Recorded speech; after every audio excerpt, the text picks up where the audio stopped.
365 Sports, powered by Sikkim365.com. Corum again with a lane. Blake Corum picks up a first down and more. Look at the bowling ball get down the lane. 365 Sports is presented by IdealMRI.com. High-quality MRIs for $497 or less. IdealMRI.com. Your health is important, so is your budget. Travis airs it out. There's Wilson. Holds it in inside the 20. Johnny Wilson, welcome to Tallahassee. Inside the 5. 365 Sports is also brought to you by Texas Farm Bureau Insurance, protecting Texans since 1952. King loads, finally going deep. And caught down at the 6-yard line by Evan Stewart. Have you subscribed to our YouTube channel? Search 365 Sports on YouTube. Brought to you by TFNB, your bank for life. Right through the middle. Quentin Judkins. Touchdown, Ole Miss. 48 yards for the true freshman. Now here's Paul Catalina and Craig Smoak. Welcome in on your Monday. Smoak will be here in a little while. We've got a lot of moving parts today. Tomorrow, Smokey and I and Garrett are headed to Phoenix for 4 days on Radio Row, and so the show will be coming to you from there. So we've got a lot of stuff we got to take care of today. This computer right here, by the way, and this is a little behind baseball, is just the station computer, not mine. Mine's getting fixed. I have to send Emery to go get it here in a second as soon as the guy texts me. So it's going to be a lot of moving parts, a lot of crazy things, but a lot of cool things happened this weekend. College basketball-wise, there was 4 top 10 losses. The Pro Bowl was a flag football game. Kyrie Irving got traded to the Mavericks, which we don't talk a lot of NBA on this show, but that's something that we got to get into. I'm very curious to hear Craig's fully, actualized thoughts on it after, we just had a brief text last night. But at least for us here in Waco, the biggest story, Craig, was Jonathan Chachua returns, played really great as Baylor demolished Texas Tech. You can see on the Baylor Sikkim channel that we have the interview post-game that Ashley Hodge did with Jonathan. Really happy to have him back, and you see him behind me there. But what an awesome, heartwarming, kind of miraculous moment given how badly he injured himself a year ago. Yeah, it was very heartwarming and fun to see JTT out there on the court on Saturday. As you mentioned, is nearly a year to the day that he got hurt, and never thought that he'd probably be playing again in green and gold, at least, this soon, and probably for a lot of people thought that he might not ever suit up again in green and gold. Maybe throw the warm-ups on and be around to watch, but certainly not suit up and play. And the fact that he comes back within, a year's time and is out there in Big 12 play, as they're getting ready for this second half stretch run. And he's not only out there, just for a feel-good moment of let's introduce him and give him a couple minutes, but he's out there and playing, real minutes and getting real buckets and hitting a couple of threes and playing defense and, doing all of that. It was awesome. It was ear-piercing, I think is the way I described it in my article. The reactions when he first, was checking into the game, and then I don't know what would be even greater than ear-piercing, but when he hit his first three and then subsequently a second three, I mean, that was incredible. So, a really awesome moment that even if you're not a Baylor fan and you just follow college basketball, you understand his importance, and you understand that he's a really good player, conference's defensive player of the year. So to not have had him during their stretch run last year took its toll on them, I think, as a team, and definitely hurt. And then to not have him for a large portion of this year didn't help matters. But now that they have him, and, you're hoping it's as at close to 100% as it can be for the rest of the way. But if it can be somewhat close to that, and it can be like what we saw on Saturday, then, yeah, that definitely changes the game for the Bears. So awesome to see, great in a lot of different ways, but mostly just for him as a person. That was very special, and I can only imagine what it was like on his end to hear the crowd, to get out on the court, to actually play, in a game again was just all very cool. Yeah, it was, and he shot a lot of threes when he was rehabbing. It wasn't I wouldn't say it wasn't something he didn't do before. It was just something that he wasn't asked to do. I mean, I've seen him make some, but 2 in a game, I don't know if he's ever done that, Jack. Jonathan Chama-Chachua, 2 threes in a game. I don't know if he's ever done that. I know he's made a 3 in a game, but the fact that he fired him off, and it was just, that was from the end of the first half on. Baylor had started to take control of that game, but the second half was completely dominant over Texas Tech, which,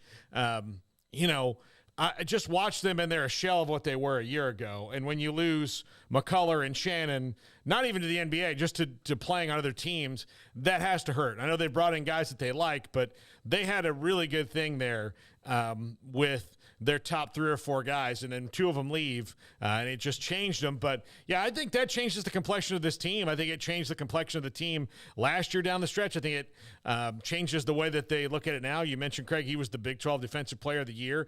He's also their emotional center. I mean, as far as, when it comes to, who's the guy who gets everybody fired up, that is Everyday John. That's why they call him that. You see the way he plays. And I do think that the coaches knew that they could not do the let's just see how he does in 2 or 3 minutes kind of a thing, and he's out there. They could not put him out there unless he was going to be able to hit all the gears he wants to, because that's the way he plays.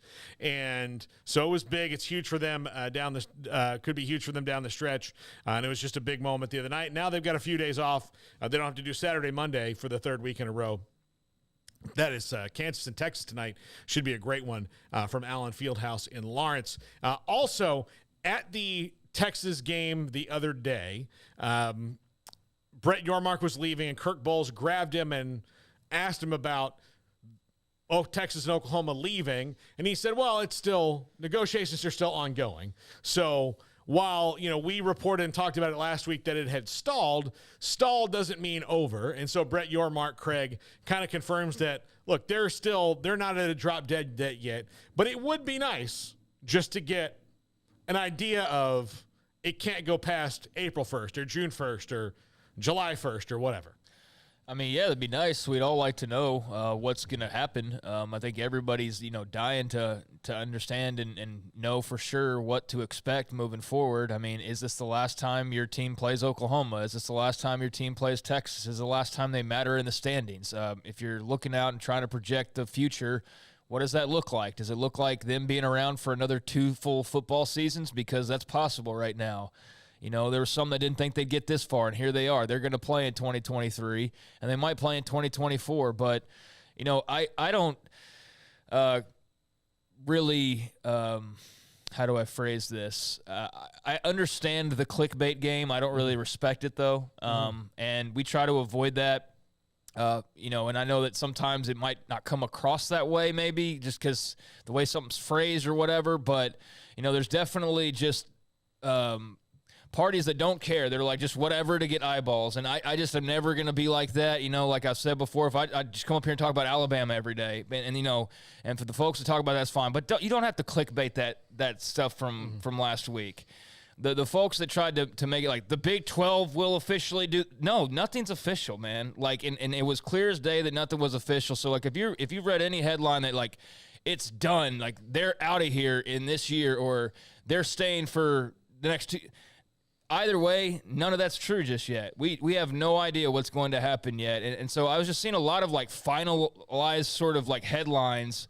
And sometimes that's just the headline writer's fault. It's not the writer itself. So I try to be understanding of that. But yeah, just I saw like this, a few too many just sort of definitive headlines, and from places that like cover the Big 12. And I'm just like, you guys know that's not true. You guys know what you're doing. This is not a situation where everything's said and done and the ink's all dry. Now, this is very much a unfinished, question mark, and more so unfinished than it is finalized. And so, yeah, I mean, he didn't really reveal anything new other than just saying that it's something that they're working on. And, I mean, that's what it is. Last week there wasn't like a deadline that approached and passed that can't be overcome. They just haven't reached an agreement just yet. And the scheduling release, brought up some bad feelings again, and they had their reaction or lack thereof, which everybody noted. Texas and Oklahoma didn't seem to join the party when it came to the schedule release. But, they might have to do it again next year. It remains to be seen. Brett Yormark has said it time and again now that it's something that they're talking through and working through, and that nothing's over till it's over, and that, basically we'll see. We'll see is kind of the theme of the future of Texas and Oklahoma in the Big 12 right now. But, yeah, anybody acting like they're for sure going to be around 2 more years, or anybody acting like it's a done deal that they're out of here, I mean, unless you're working with special information behind the scenes, I don't think anybody really has a great idea right now of what to expect beyond just this football season. So, over these next few months, something will have to give eventually. I would doubt that we just find out at the end of next football season, because I think that everybody would like to have a little bit more clarity, sooner than that. But, yeah, it's a very interesting story. I was hoping that, we'd have some more clarity at this point, and that we could kind of all get the table set and know what to expect. But, yeah, they're still talking and working through it. So, anybody acting like there's a final decision that's been made, especially as of last week, that just simply was never the case, and it never even really got close to being, a closed deal as of last week. Yeah, Bob, we had Bob Thompson on, and he said, look, all 5 parties have to be in agreement for this. If one of the 5 is not, if it's 4 of the 5, well, guess what? It doesn't matter if it's Oklahoma or the Big 12 or Fox or whoever. I would think that the only one who's probably going to say yes to most of the proposals is ESPN, because they kind of come out ahead no matter what. Like they really have very little to lose in all this. It would get to the point where it just kind of works out for them, outside of, they've probably realized that to make it happen early, they're going to have to make a few financial concessions, but I don't think that it's going to be, one of those things that takes gets them eaten alive or anything like that. So, but like Fox, and how different are the negotiations when you're talking about Oklahoma and Texas? Because Texas could be fine with the money that they're giving up, but Oklahoma could be like, look, we don't really feel comfortable with that. Our coffers aren't quite as full. So there are all these things that could happen. And probably the biggest one is Fox, because Fox is the one who on the surface loses the most. Without, Oklahoma and Texas can pay out some money and they can figure out how to make it up on the back end. There's a definite answer for that. But for Fox, there's not. Like, if they just agree to it right now, they're going to go do it. Everything stays as is.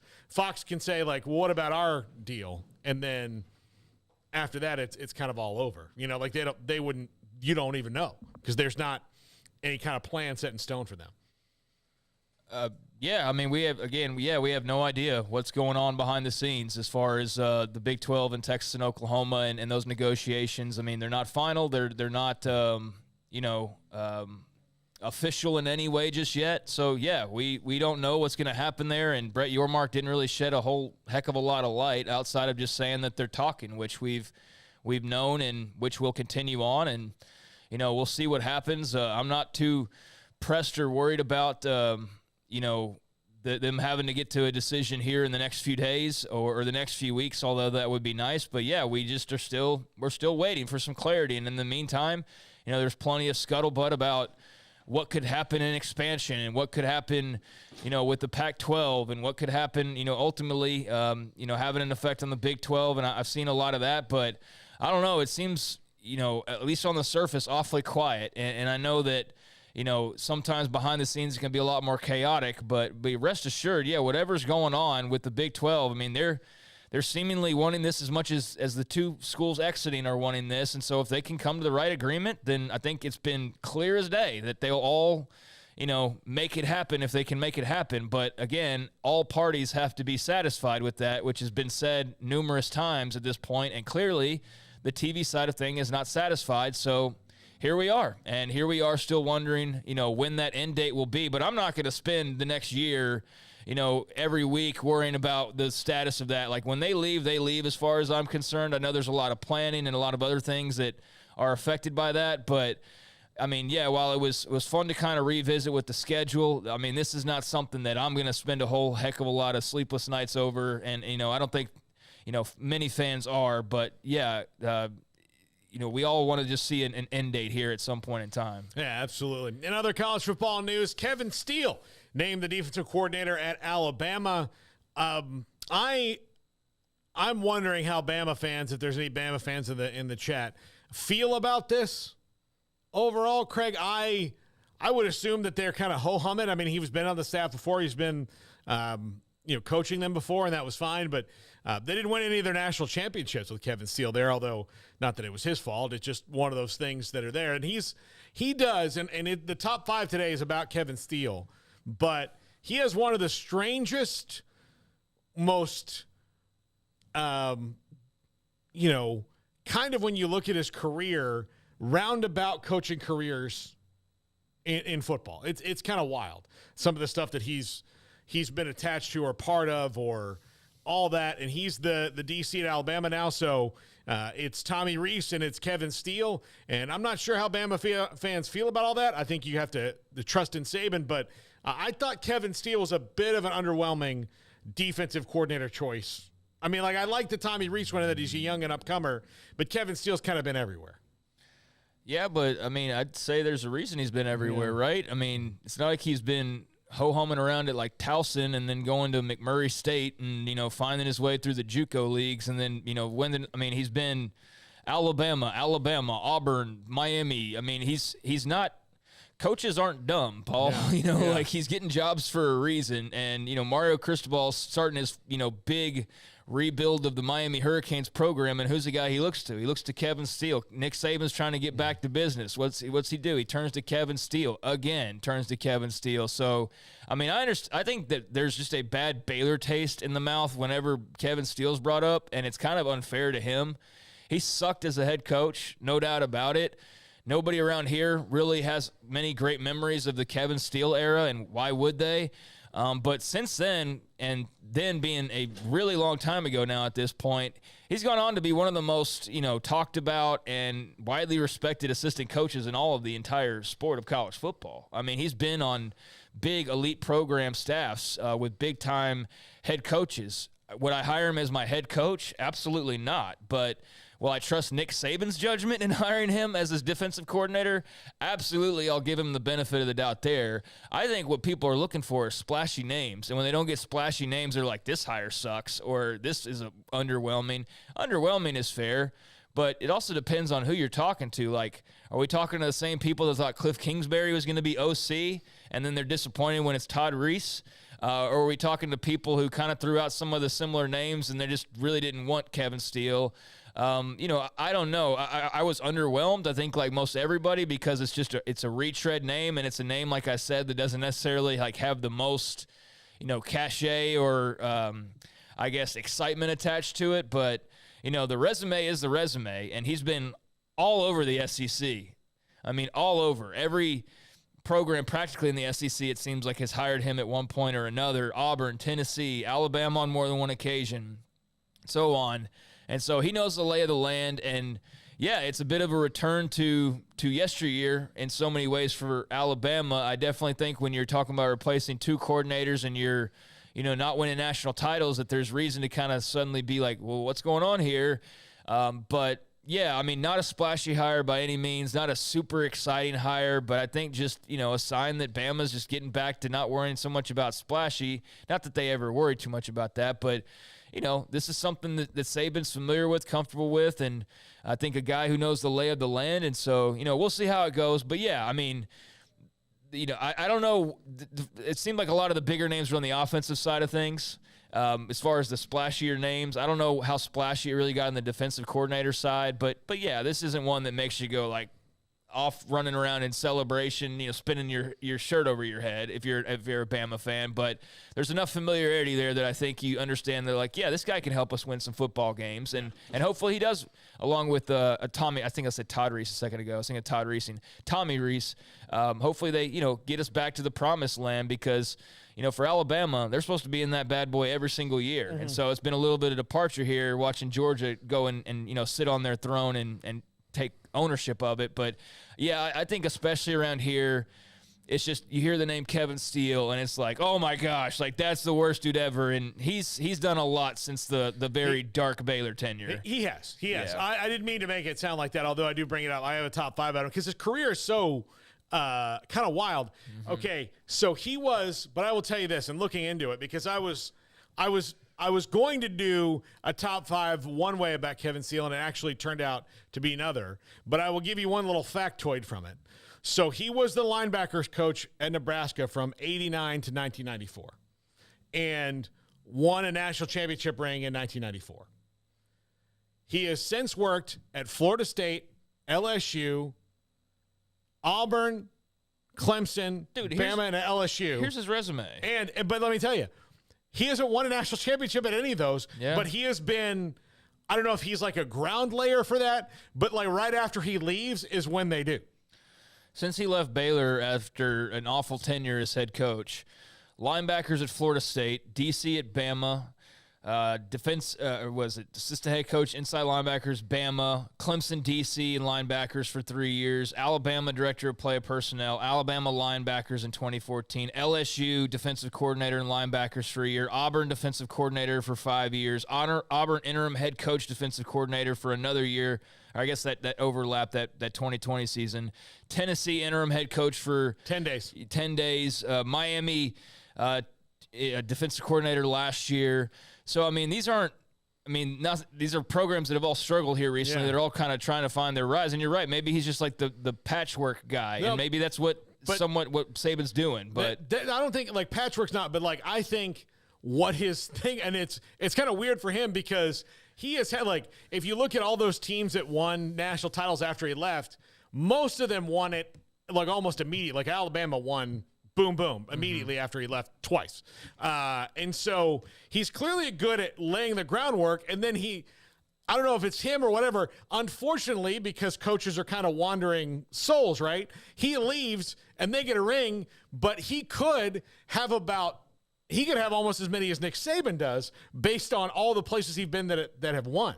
It's just like right after he goes. Now, LSU was 2015, so that was 4 years later. So there might have been a couple guys that he went and recruited that were key cogs in that machine. But for the most part, that was already gone. But if you look everywhere else he's been, they've kind of won right after he left, I'm not saying they won because he left. I'm saying they won because he was gone. All right, we have to break here because the fire department wants to talk to us. The building's not on fire, but at least I don't think it is. I get that it's not an exciting hire. I get it, but I don't think Saban's dumb. No, I don't that's kind of where I sit with everything. But, yeah, I think, like, that's why Kevin Steele, it's just kind of unlucky, I guess, when he leaves. Like, then the big thing happens, and then he comes back and he leaves again, and then the big thing happens. So, but that was my point about Kevin Steele. It's kind of an interesting thing. When we come back, we'll talk more about why the fire department's in here for sure, and I want to talk to Craig about Kyrie in Dallas. This is 365 Sports.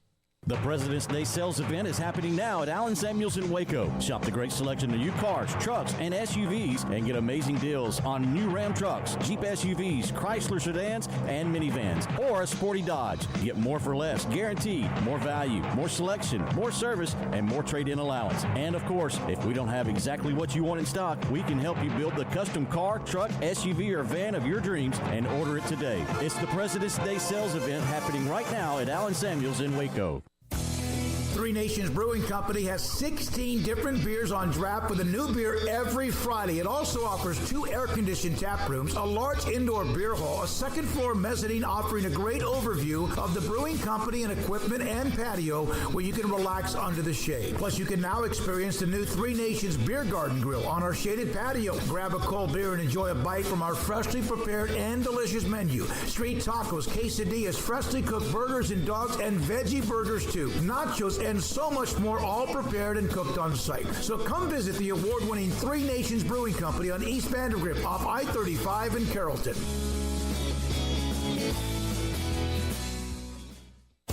At Ideal MRI, we feel blessed to be part of the Waco community. We're a small family business here in Central Texas. At times like this, the cost of healthcare has never been more important. And unfortunately, significant illnesses and injuries still occur. And that's why Ideal MRI is open and here to serve you through this difficult time. So if you need an MRI, ask your doctor about Ideal MRI. You can schedule online in minutes at idealmri.com or call 833-IDEAL-MRI.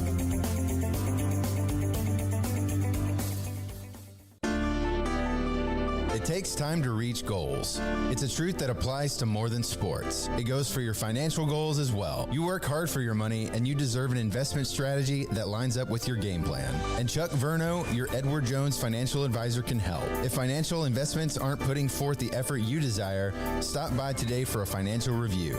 Chuck Verno, 720 North 64th Street in Waco, 254-732-1161. Edward Jones, member SIPC.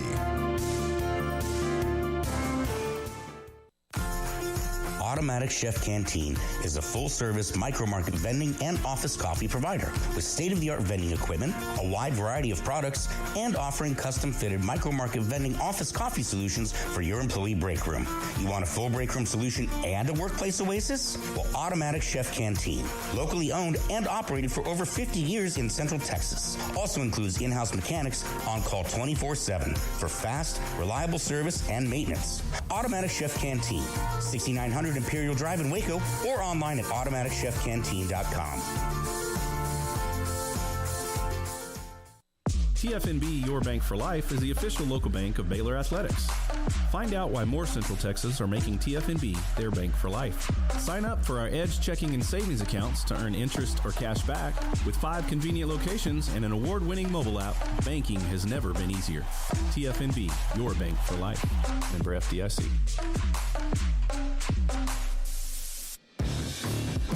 This is 365 Sports. The 3 o'clock hour is sponsored by Waco Custom Marketplace. Meats, sweets, Texas treats, and a cut above the rest. 425 Lake Air Drive, Waco.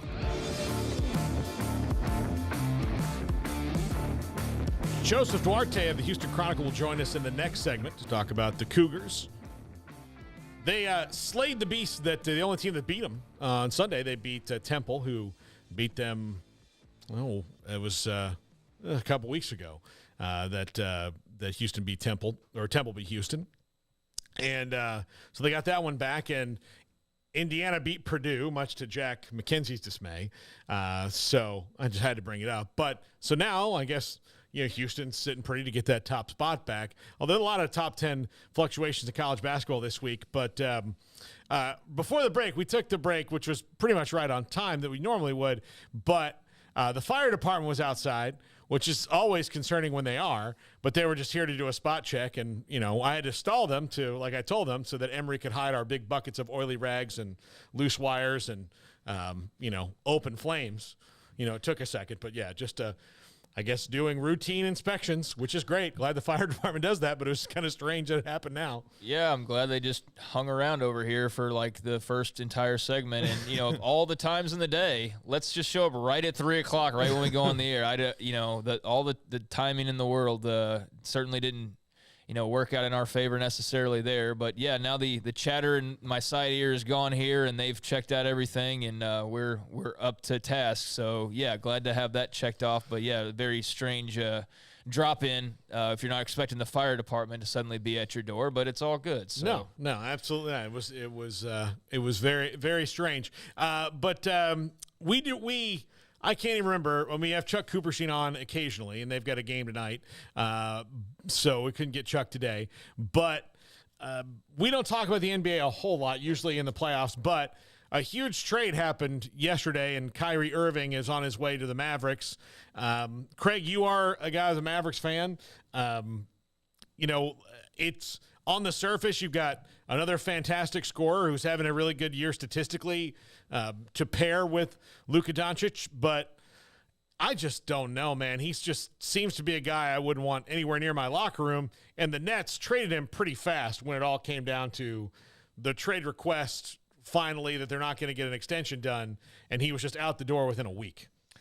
Yeah, I'm not going to sit up here and pretend like I'm just, day-to-day keeping up with the Mavs and hardcore NBA guy. I'm not. But, yeah, I've been a Mavs fan my whole life, and I keep, close tabs on them. But, I mostly stick to football in some form or fashion. That's, where most of my passion lies. But, I love the Mavs and the championship run, especially following the disappointment of them initially falling to the Heat when it was D-Wade and Shaq, years and years ago. But to follow that up and get the Heat again and beat it, the LeBron-led super team a few years later and have Dirk get that ring and really put the crowning achievement on his career. And, it didn't end there, obviously. He stuck around for a little while, but that was just him leaving the court immediately as they won that game.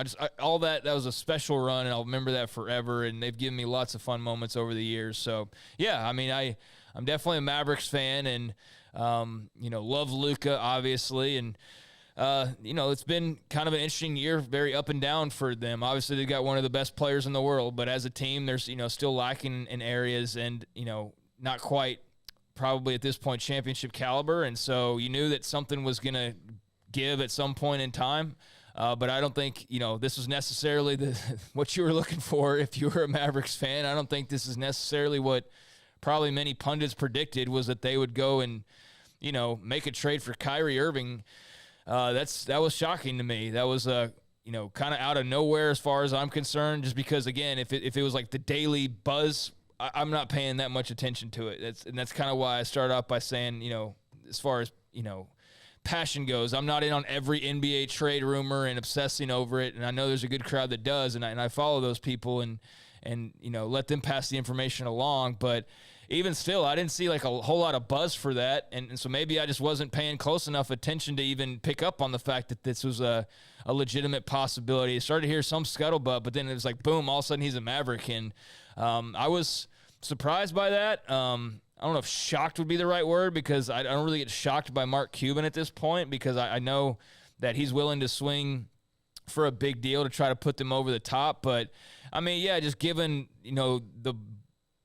the reaction you get and the kind of buzzword that Kyrie has become, it's certainly, notable, makes you raise your eyebrows a little bit. And I don't know. We'll see how it goes. I'm not like, oh, my God, he's getting cancer and he's going to ruin the team guy. And I'm also not like, oh, wow, this was the missing piece and he's going to lead us to a championship guy. I am very much team, let's see what happens. And he could absolutely, run this ship ashore and ruin it. And, they can at least say they went all in and tried to capture a title. Or he could be the guy that is actually the missing piece. I don't know how the ball works with him and Luka, but, maybe he's the guy that can put them over the top. I have more faith in it probably being the negative result than being the best result. But I'm willing to sit back and, give it a chance and see what happens. But I don't know. I never thought there'd be a world where Kyrie and Luka were on the same basketball team, much less in Dallas, Texas. But here we are. And I think the funniest response I saw was, I think it was, gosh, I forget his name. It was a college football podcast guy. I can't remember his name. But he made the joke about, Kyrie being in Dallas and the whole JFK conspiracy and, how he'll get caught up. Like, how interesting is it Kyrie ends up in Dallas of all, and his delivery was much better.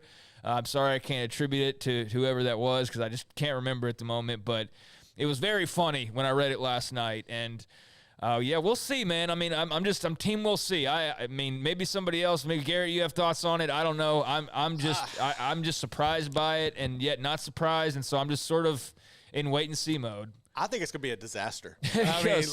Everywhere the guy goes, he tears teams apart. How many games is he actually going to decide to play? Right. There's just so much negative around it. And it's funny because when you look at Dallas, for years and years, they've tried to bring in superstars. They've tried to bring in names, and nobody will ever go. I mean, guys that were even, Dallas natives would have no interest in going there. And then you get Kyrie, and it was like, okay, the Nets never fought you on it. It's like they were just happy to get rid of him. I just see this being – and you bring up a good point. Like, where the hell – how are you going to share the ball? I don't know. I just see it's going to make for entertaining social media. But other than that, you're further away from a championship with him probably than you were without him. That's my opinion. They're a half game out of the playing game right now. The Mavericks are. They're 0-7 without Luka in the lineup, so they're trying to replace those points for when Luka, is out and doesn't play. It's just those things together. And I guess your hope is that you get happy Kyrie he's happy for the rest of this season while he's there, and then you can worry about him taking a very short drive down the street to Dealey Plaza from the AAC. It is a very short drive. In fact, you could reasonably walk there. It's a little bit of a far walk if you took a little bit of a walk, but I mean, like when you're driving by, they're basically right next to each other. Yeah, it was right there. And the last thing you want, like that, I went down. I took a friend of mine there one time. He came to visit. He was dying to go there and see everything. And so he went, and you can go to the museum and you do all that stuff. You mentioned that, like, him proving what really happened to JFK. There's, like, dudes on the street who will try to get you, like, I'll take you on the real tour. Like, you give me $20, which my friend Stacy, he absolutely said, yes, here's $20. Give me the real tour.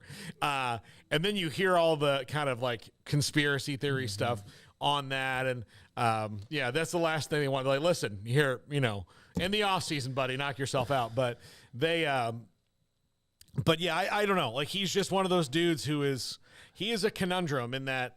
I'm not a fan. No, I mean, like, he's a conundrum in that he, even at his best, he's one of those people who makes everything 25% harder than it has to be. Yeah. Like, so it doesn't have to be this hard. You can just do it a different way. And that's why I think it's hard in the locker room, is because there's probably guys that really do like him, but at the end of it, it's like, well, why do we have to, like, run around in circles for this? Yeah, like, I mean, I get it from star and the potential standpoint, and I'm giving them the benefit of the doubt, but, you know, this is a moment where I'm glad I'm not so fully invested that if it all does blow up, I'm not, like, completely heartbroken and, you know, it ruins my year. Because, you know, as much as I am an MFFL, Mavs fan for life, I'm not, like, super diehard season ticket guy, and I know that person is really struggling right now. You know what I mean? Like, if this turns out and blows up, I'll just flip the channel. But, like, I know there's a lot of people that love their Mavericks and,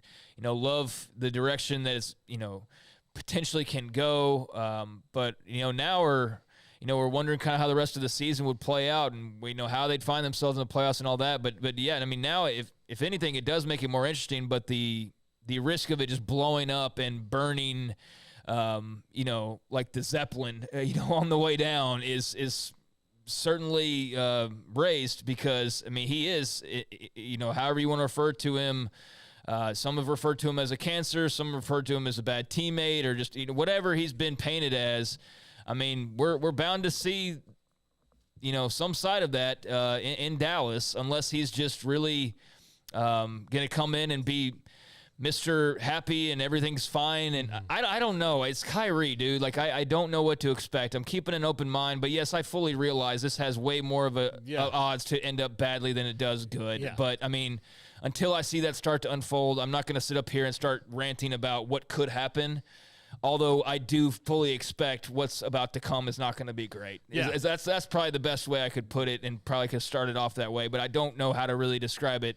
And I guess that's the best I can do. Is I know what's probably coming, and I dread that, but I'll keep an open mind until it happens. Yeah, I also think that the era of the super team is probably about to end, because it started not really working out, you know, and those guys who started doing that, the LeBrons and all that, you know, well, it started with Kevin Garnett in the Celtics, but, like, since that time, it's been through several iterations, and then, you know, those guys are getting older, and it's just not working out anymore. You probably have to go back to the old way, where you just build it up yourself, and if you get lucky with a free agent, you do. But it hasn't worked out for the Clippers. It hasn't worked out for the Nets at all, and they've tried a bunch of different combinations of I can guarantee you one thing: you can go win 5 titles. I'm not going to be rocking a Kyrie jersey or a T-shirt or none of that, man. I'm not supportive in that way. But, you know, as a fan, like, if he helped get Luka a title and the rest of that roster, that'd be cool. But even then, it'd still be kind of just, you know, I don't know. He's a polarizing guy, man, and we'll see what happens. But this is a huge gamble by Mark Cuban, and, like, the thing is they've made other huge gambles, you know, in the past, and it's blown up, and they've reacted and rebounded from it. But Kyrie just seems to be on a different level of team killer.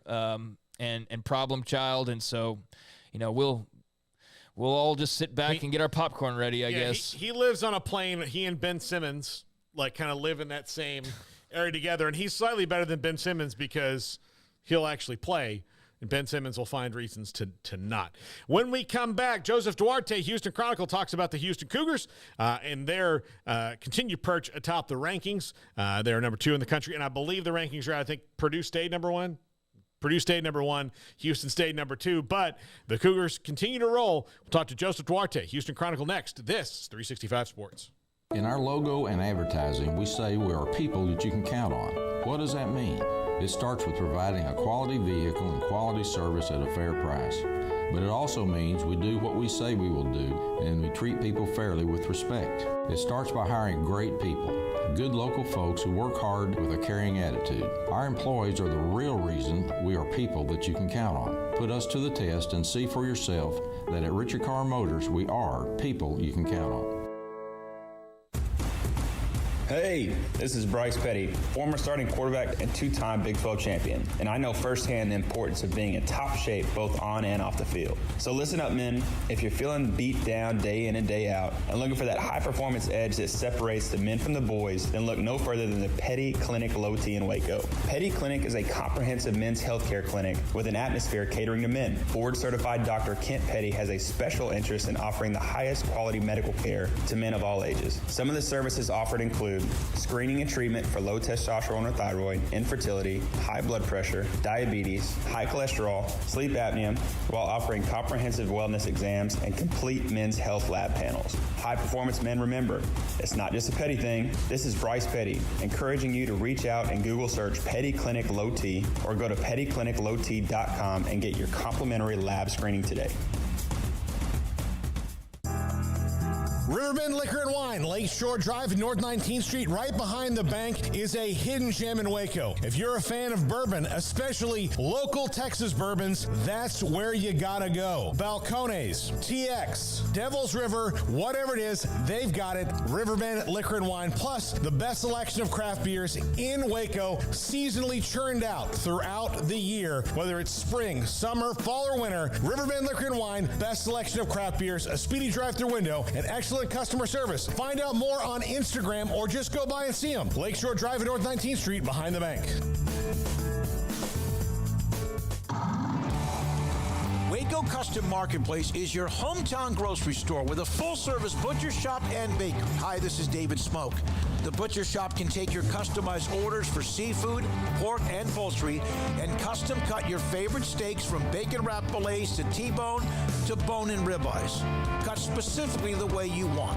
They have Norwegian salmon fillets, catfish fillets, sliced ham or turkey and lunch meat, variety of cheese available, and several options of sausage links, fresh chicken breast or whole chickens, sliced bacon, pork chops, ground beef, marinated beef, and chicken fajitas, and always large briskets available, plus fresh vegetables. So the great product, customer service, and family tradition of the Bauer family continues at Waco Custom Marketplace, open Monday through Saturday.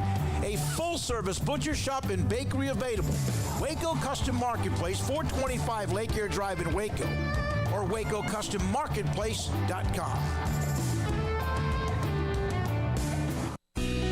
Let Camille Johnson Realtors guide you seamlessly through the process of buying your dream home or selling your current one. Commercial, farm and ranch, or residential, Camille Johnson Realtors can smoothly and successfully lead you through any transaction. With a team of 28 experienced agents who are excited about serving you, Camille Johnson Realtors services the entire greater Waco area. If you're in the market to buy or sell, contact Camille Johnson Realtors, 104 Midway Center in Woodway, or find them online at www.camillejohnson.com. Camille Johnson Realtors, elegant, charming, warm. Welcome home. This is 365 Sports. Text us at 254-339-1122. The text line is sponsored by Riverbend Liquor and Wine, with the most extensive variety of craft beer in Waco. A hidden gem on Lakeshore Drive and 19th Street. Welcome back, 365 Sports. Joseph Duarte, Houston Chronicle, joins us now. And Joseph, I do want to kind of get your perspective on Big 12 football stuff towards the end, but the Cougs rolling along right now, got vengeance on Temple yesterday, which I'm sure was a bee in their bonnet. I mean, nobody rolls the season undefeated, but the team that does beat you kind of always sticks with you. They're right up there at the top. What do you see different about this team that maybe the other teams in the past that have been really good? Is this one the one that can finally take that next step?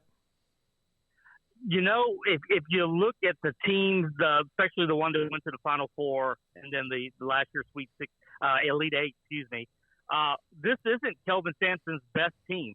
The other teams, they were very veteran dominated, and you sort of had that buffer that you didn't have to play freshman quality, significant minutes. And the case this year is, Jarris Walker, maybe not your typical freshman, being an NBA lottery projected guy, but he's a starter, and they have a couple of guys coming off the bench. So Kelvin Sampson goes into the laboratory every offseason and somehow just seems to mix everything just right. The formula's there. And even though it may not be his best team, in my opinion, where they're at right now doesn't surprise, just because of what they play. And the pillars of this team are defense, rebounding, and toughness. And they can score, too. So that makes them a really difficult and dangerous team this type of year.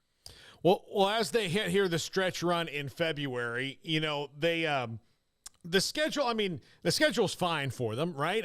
They don't have any kind of trap games along the way. They got their loss out of the way. Is this the start? Like, they're kind of in the middle of it, but are they on their run right now where they kind of are trying to make the statement to the rest of the country?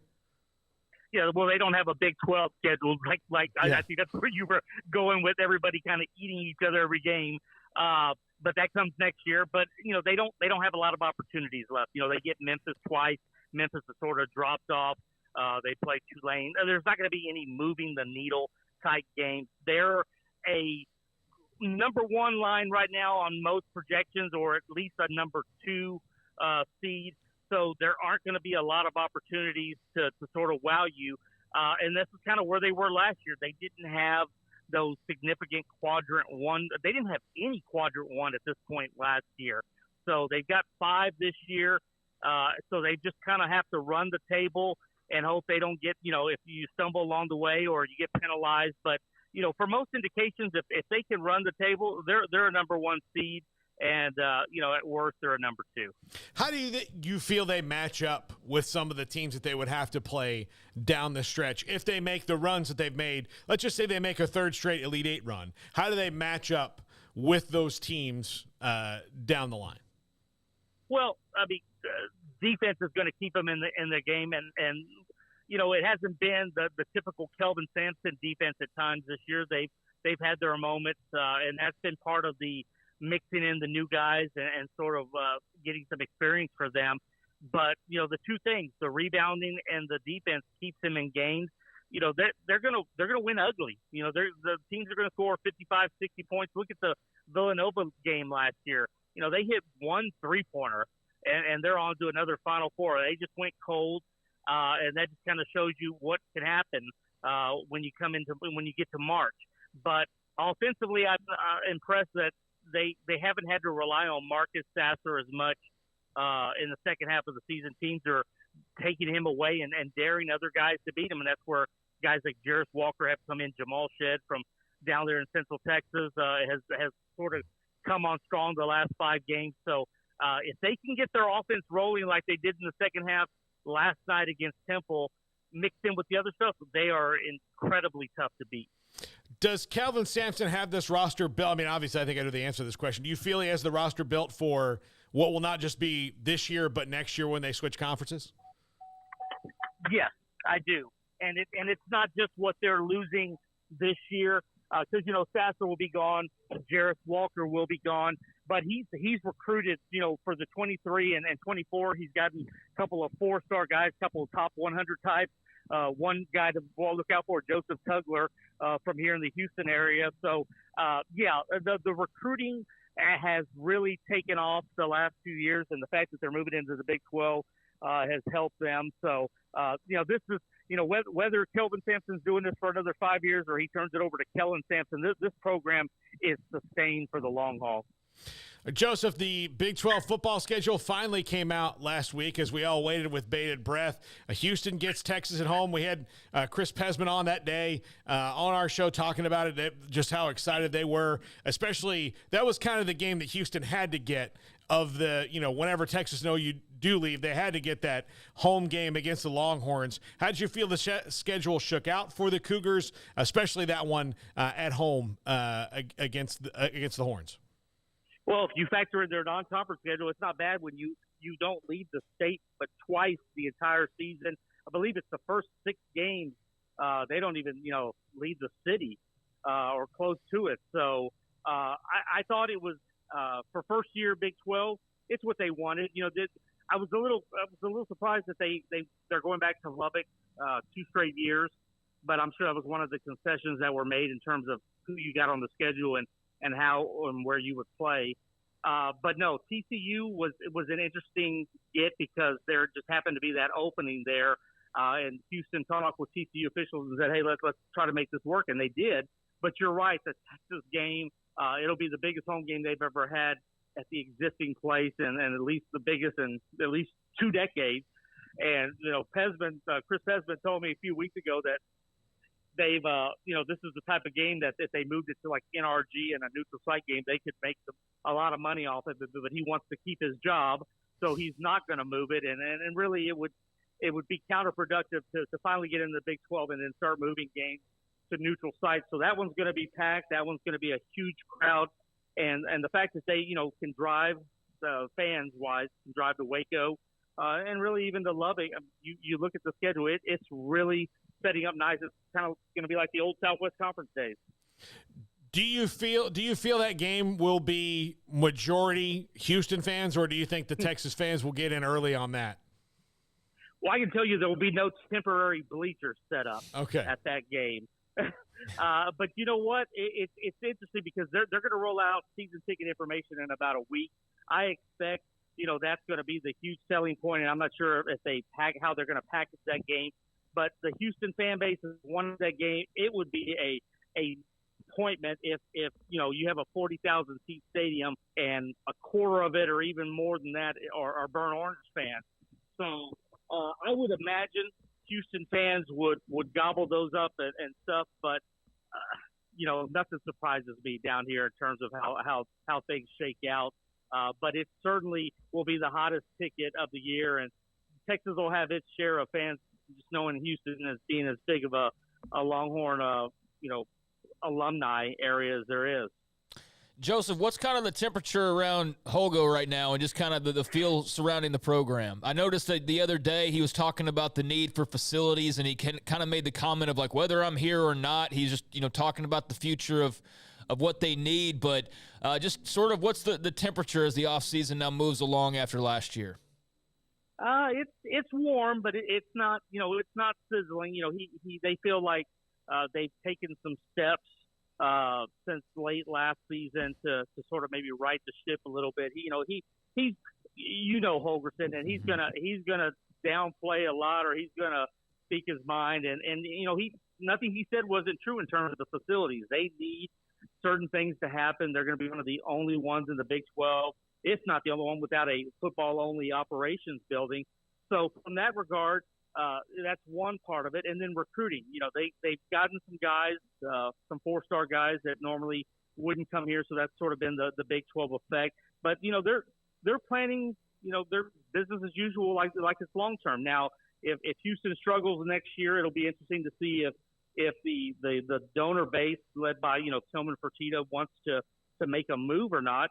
And the indication we got last year was that Holgorsen would get at least 1 year in the Big 12, and they would reevaluate and see where things at, because he just signed a long multi-year extension last spring. So he's just going about everything. They feel like they're going to have to redo make over the roster, get the facilities on par, and then jump into this thing head first and see where it takes them. He was really frustrated with the roster the team early in the season. They had a lot of, and we had you on during that time about all of that. Right. Do you feel that he's kind of come through that storm a little bit when it was, like he was, just calling people out in press conferences, the team's fighting on the sideline, like all those things that happened, they closed stronger than they started, obviously. 8 games, yeah. Yeah, they closed stronger than they started. Right. So was that storm, it was loud, but was it temporary? Yeah, they were probably DEFCON 1 after that Tulane game when really everything sort of seemed like it was falling apart. There were questions of whether he had lost the locker room, that kind of stuff. But the Memphis comeback in the fourth quarter when they were down big, that sort of re-energized them on offense. And they, other than the one slip up to Tulsa to end the regular season, they go and they win a bowl game, and they do all that with without their star running back. So if you have him healthy, maybe you're a 10-win team last year and competing for the conference title. But, yeah, the Holgerston from late September to what ended the season, I think felt a lot better about the situation. He did make one staff change, not bringing back Brandon Jones, who was co-coordinator on offense and the run game offensive line coach. But other than that, he feels like, they can build off of that. He went out and he got the quarterback that he wanted in the transfer portal so they can replace Clayton Tune that way. He's gone out and surrounded the offense with a bunch of receivers in the offseason. So, they're trying to build off that momentum, where they need to make their biggest impact and strides is on the defensive side. And, that's sort of a work in progress, and we won't know much about that until we get into the spring for practice time. Joseph Duarte, Craig, anything else? Is Alton McCaskill, is he expected to be back for next season? Yeah, he is. And, in fact, the latest on his knee was that, he's good to go. They how those injuries go. Once they get him in the spring, see how that first hit, that kind of stuff. I'm sure he won't have much contact in the spring, but they feel like he's good to go. And whether the question was about potential leaving and stuff, we've got no indication. And Alton has basically said recently that, he will be with the Cougars in 2023. That's awesome. He was a lot of fun to watch, as you know, before he got hurt. So that's terrific news that he's coming back. And by the way, talking about the skid that went, it turns out Tulane was pretty good. Yeah, that was the yeah, right. That was That's Lincoln Riley. Yeah, exactly. Yeah, it turns out they were pretty good after all. Yeah, he was probably like everybody panics like, oh my God, Tulane, and then all of a sudden they're one of the best teams in the country, and you look back, you're like, well, that was much ado about nothing. We should have probably just taken it on the chin. Well, Joseph, thanks a lot. Thanks for always hopping on when you do. Enjoy the run here for the Cougars. I'm sure we'll have you on again soon. Hey, thanks for having me on the radio, guys. Appreciate it. Joseph Duarte, Houston Chronicle, with us here on 365 Sports. In the next hour, Brian Johannes will talk NFL draft with us. Senior Bowl was this weekend, Craig. I did not. Emery asked me if I watched. I watched a little bit of it. The game's hard for me to watch. I usually go back and watch film, the practices, and do all those things because that's where you kind of get to see where people are thinking about and how they're going because the game is a little disjointed overall, and the practices are what the scouts really care about. Yeah, I mean, it's depends on your taste. Some people get super into that, and some people, just care, like you said, more about the practice or the media sessions and the build up to it. Like, I mean, if you were a Baylor fan, I guess you were hoping to see Apuika. He didn't even play in the game, wasn't even part of the practices, nothing. So, not sure what he's doing, but he was slated to play in that, and then didn't see a peep about him all week long. So, we'll see what happens with him ultimately. But, yeah, I mean, there was some interesting takeaways from it, and be happy anytime to talk some draft, especially when it's, actually kind of in the countdown towards it and not, just randomly in September or something. I mean, which is fine. I get all that. But, yeah, I mean, we're actually focused and locked in, and there's actual official prospects, and there will be pro days and all of that coming up soon. So we are in the countdown, and it's fun to talk draft, especially at that time. Yeah, and it was weird because I saw a tweet from Jim Nagy from the Senior Bowl a couple of days before about Apuika. And so between that tweet and then the game, I don't know, like, what happened there.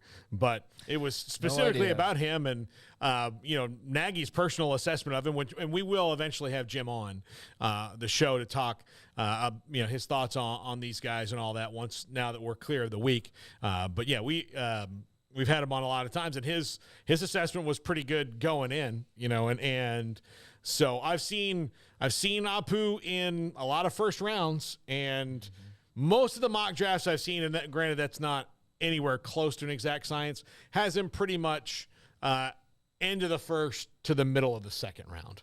Yeah, he's not like a top half of the first round guy. I haven't seen that a single time, I don't think. But, there's not just a bunch of nose tackles out there that are built like him. So he'll go, day two at worst. And, I'm just curious to see when he does work out. I mean, he doesn't have to participate in the Senior Bowl to have anything go a certain type of way. I mean, it wasn't a must that he compete. But, yeah, I just hope everything's okay on his end because we really haven't heard much since the season ended. And he didn't play in the bowl game and didn't play in the Senior Bowl or practice. And so, not like I said, not sure what exactly the the idea behind that is, other than just maybe trying to keep him healthy, and that'd be understandable that the tape says what it says and he doesn't really have to go out there and show it necessarily. I don't know. But, yeah, he's a very intriguing prospect. He'll bring a lot of folks to town when the pro day occurs, whenever that is. We haven't gotten a date just yet, but I'd imagine, sometime in the next month that'll take place. So he'll definitely be an attraction when that arrives. But, yeah, we can unpack some Senior Bowl stuff. That'll be good. And like I said, always good to talk draft when we're actually on the path towards it. And we got a date and a final stop, kind of coming up on the horizon here. Yeah, absolutely. All right, when we come back, we'll get into some of that, plus some more news and notes. We'll jump into the chat, which I have not had a chance to do today. I'm not on my computer right now, so, everything's a little bit slightly different, even though it's the same. Does that make sense, Craig? Sort of, yeah. It's like when you're in a rental car, right? It's still a car, but, the air conditioning is a little bit different, and the steering wheel feels different. You're sitting at a different angle. It just takes a second to get used to. But we'll jump back into the chat. And we had a super chat from Ryan Nelson I did not get to because we were kind of past it, but I will go back and make sure we get that. This is 365 Sports. Riverbend Liquor and Wine, Lakeshore Drive and North 19th Street in Waco, a hidden gem, and it is absolutely one of the coolest places you can go and get local craft whiskeys, craft beers, all of that there at Riverbend Liquor and Wine. Great customer service, available on DoorDash. The drive-thru window is great. There's nothing bad I can say about Riverbend Liquor and Wine. The staff is knowledgeable, and if you know me, you know I'm a big fan of bourbons, especially bourbons in the place that I actually physically am at that time. I like to taste things that are from, if I'm in Tennessee, I like to have, it's a great place for whiskey in Tennessee. If I'm in Georgia, if I'm in wherever I am, I like to have local stuff. And I live in Texas, and I love living in Texas, and we have some great bourbons made right here in Texas, and the best selection of them is at Riverbend Liquor and Wine. So if you want local craft Texas bourbon, no better place to go. Riverbend Liquor and Wine, Lakeshore Drive, North 19th Street. Behind the bank. Good protection for Jalen Hurts, who takes a shot, and he's got A.J. Brown inside the 10, inside the 5. Super Bowl 57 is headed to Arizona, and so are the Chiefs and Eagles. 365 Sports will broadcast live starting on Tuesday, February 7th from NFL Media Headquarters in downtown Phoenix. Join 365 Sports throughout the week for daily news and notes on the big game, interviews with players, personalities, and more at Radio Row inside the Phoenix Convention Center. Mahomes, he'll just chuck it ahead, and it's caught. McKinnon has that next gear. Touchdown on a full sprint to the end zone. 365 Sports Live from Super Bowl 57 is brought to you by U.S. Army Waco Recruiting Company, IdealMRI.com, TFNB, your bank for life, Southwest Sports Medicine, Allen Samuels Dodge Chrysler Jeep Ram Fiat, Texas Farm Bureau Insurance, Edward Jones Financial Advisors Ben Erlinson, Brad Wilson, Cam Heathcott, and Chuck Verno, Marco's Pizza, Riverbend Liquor and Wine, Richard Carr Buick GMC Cadillac, Waco Custom Marketplace, Three Nations Brewery, The Nitchie Group, and Petty Clinic Low T. The Chiefs versus the Eagles from Super Bowl 57. Second and goal. He lofts it to the end zone, and it is caught by Kelsey for the touchdown. 365 Sports will be there live starting on Tuesday, February 7th.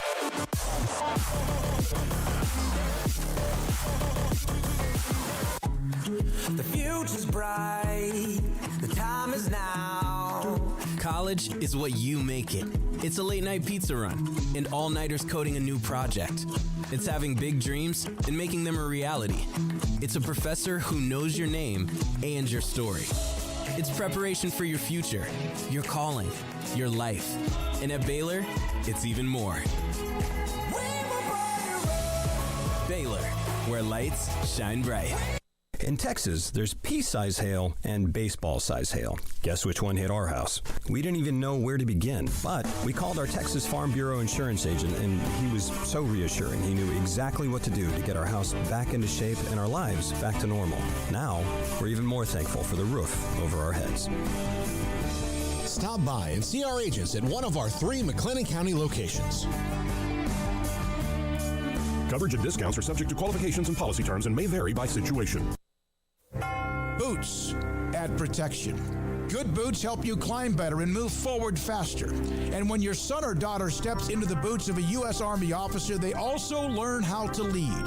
In these boots, they'll gain more confidence with expert training in one of more than 150 occupational specialties. In these boots, they'll stand a little taller and lead a team with diverse backgrounds and areas of expertise to successfully accomplish whatever challenge comes next.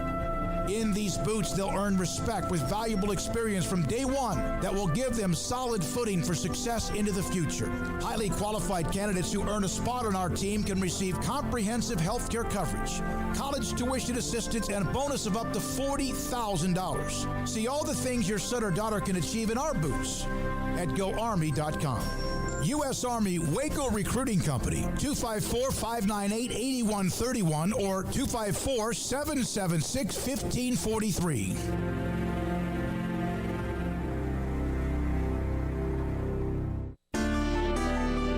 One size fits all. That may be all right for an adjustable belt or cheap sunglasses, but when it comes to your financial needs, no one wants a one-size-fits-all strategy. Cam Heathcott, your Edward Jones financial advisor, knows that his most important goals are yours. That's why we take the time to understand your needs. Knowing you, that's how Edward Jones makes sense of investing. Cam Heathcott in Conroe at 936-756-7717. Edward Jones, member SIPC.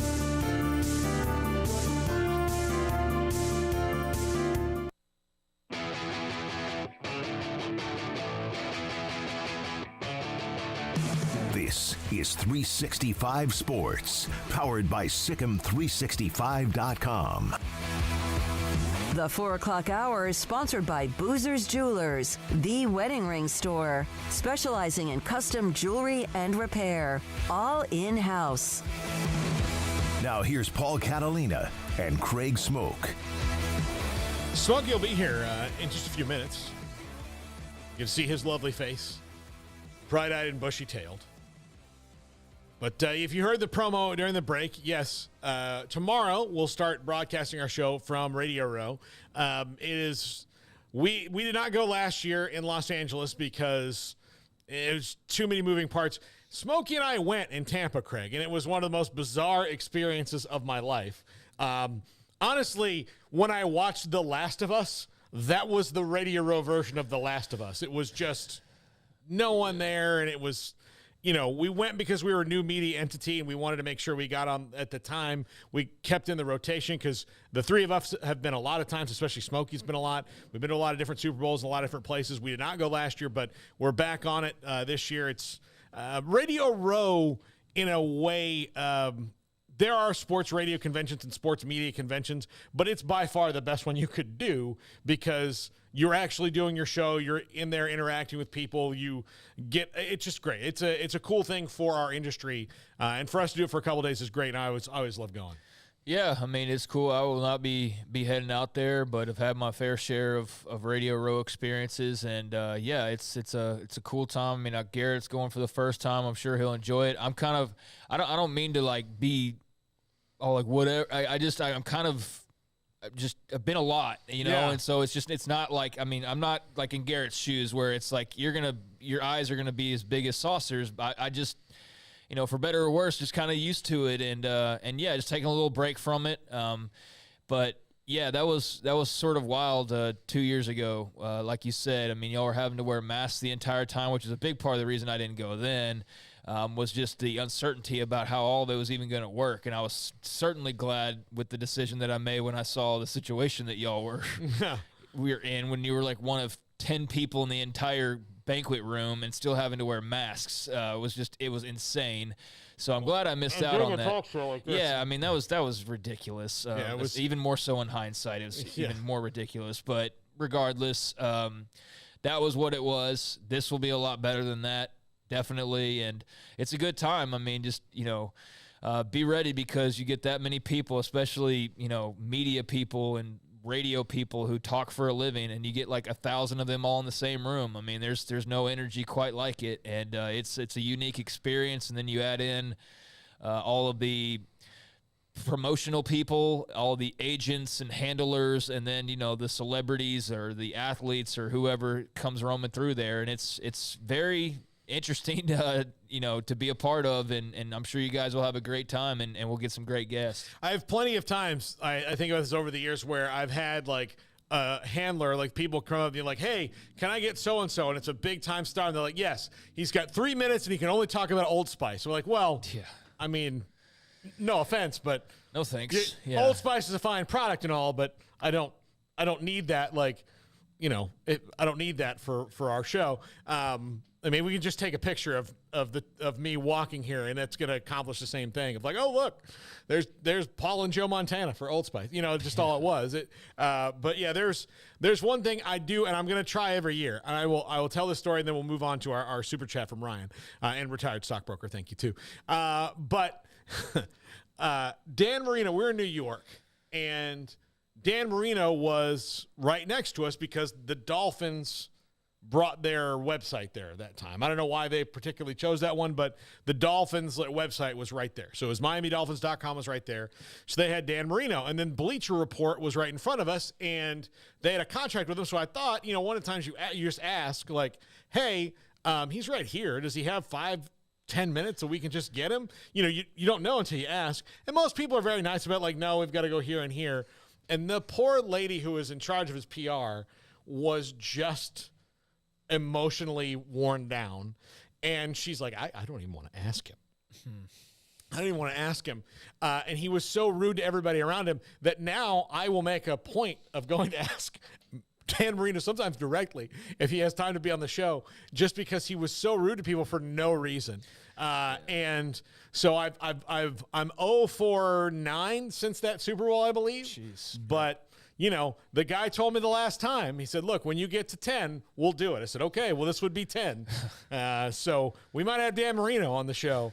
And that's the kind of how it goes. But yeah, since then, that's kind of how it works there. It's wild, and the things you have to do. That's a different era of Bleacher Report, it sounds like. It was. I don't think they're quite, like that anymore, where at one point in time, I guess they were, kind of right there in front of all the different media entities, and now kind of scaled it back, I think, since those days a bit. But I mean, I've been to double-digit number of Super Bowl, radio rows and all that, and if there's a constant that Dan Marino's an ass, straight up, I don't have to sugarcoat that. I mean, it's true, and that or at least that was my experience. And talking to others, they've had those experiences as well. And I'm sure for like the Miami people, he's fine.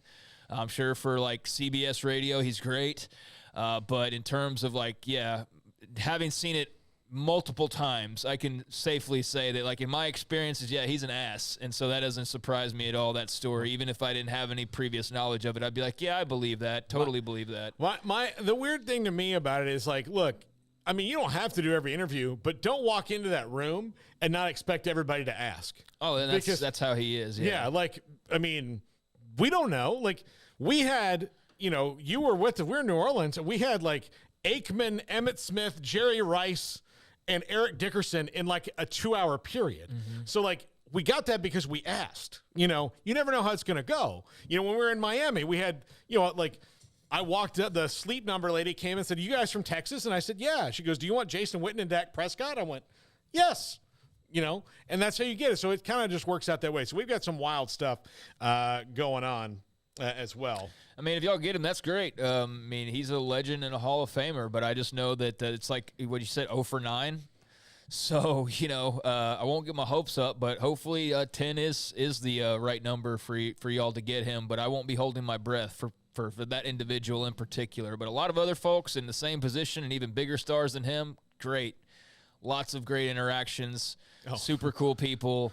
He's just one of those, if you said, of your experiences at Radio Row, like who would you put on the naughty list or like the bad or the whatever list? He'd be like one of the first names I thought of. So hopefully that's changed. Hopefully others have had better experiences, but I can only speak to what I saw year after year after year. And again, he would be one of the first names to pop in mind. So Ryan Nelson, I'm going to back you up here. Ryan suggested I walk up to Dan Marino, and everybody thinks he's trolling me. He's not. He's trolling Dan Marino, and say, "How is your child out of wedlock doing?" Look, I got to tell you, it did not, as like the lowest bar I could crawl under to just make him feel uncomfortable, to like tell him, like, is that really him? Does he remember my mom?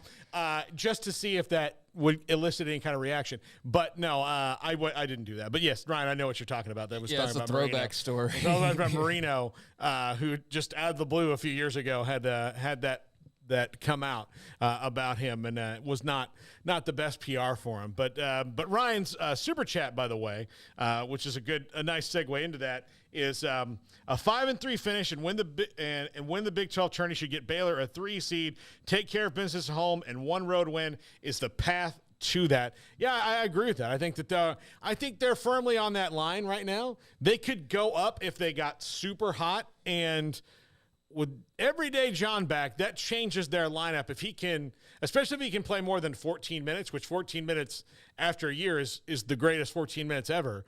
But if he can start, basically being the sixth man in that lineup, if not starting again by the end of the year, that changes the team completely because of how good he is on defense. Yeah, I think it does, but I don't know. I'm just remaining cautiously optimistic. Saturday was great. It's awesome.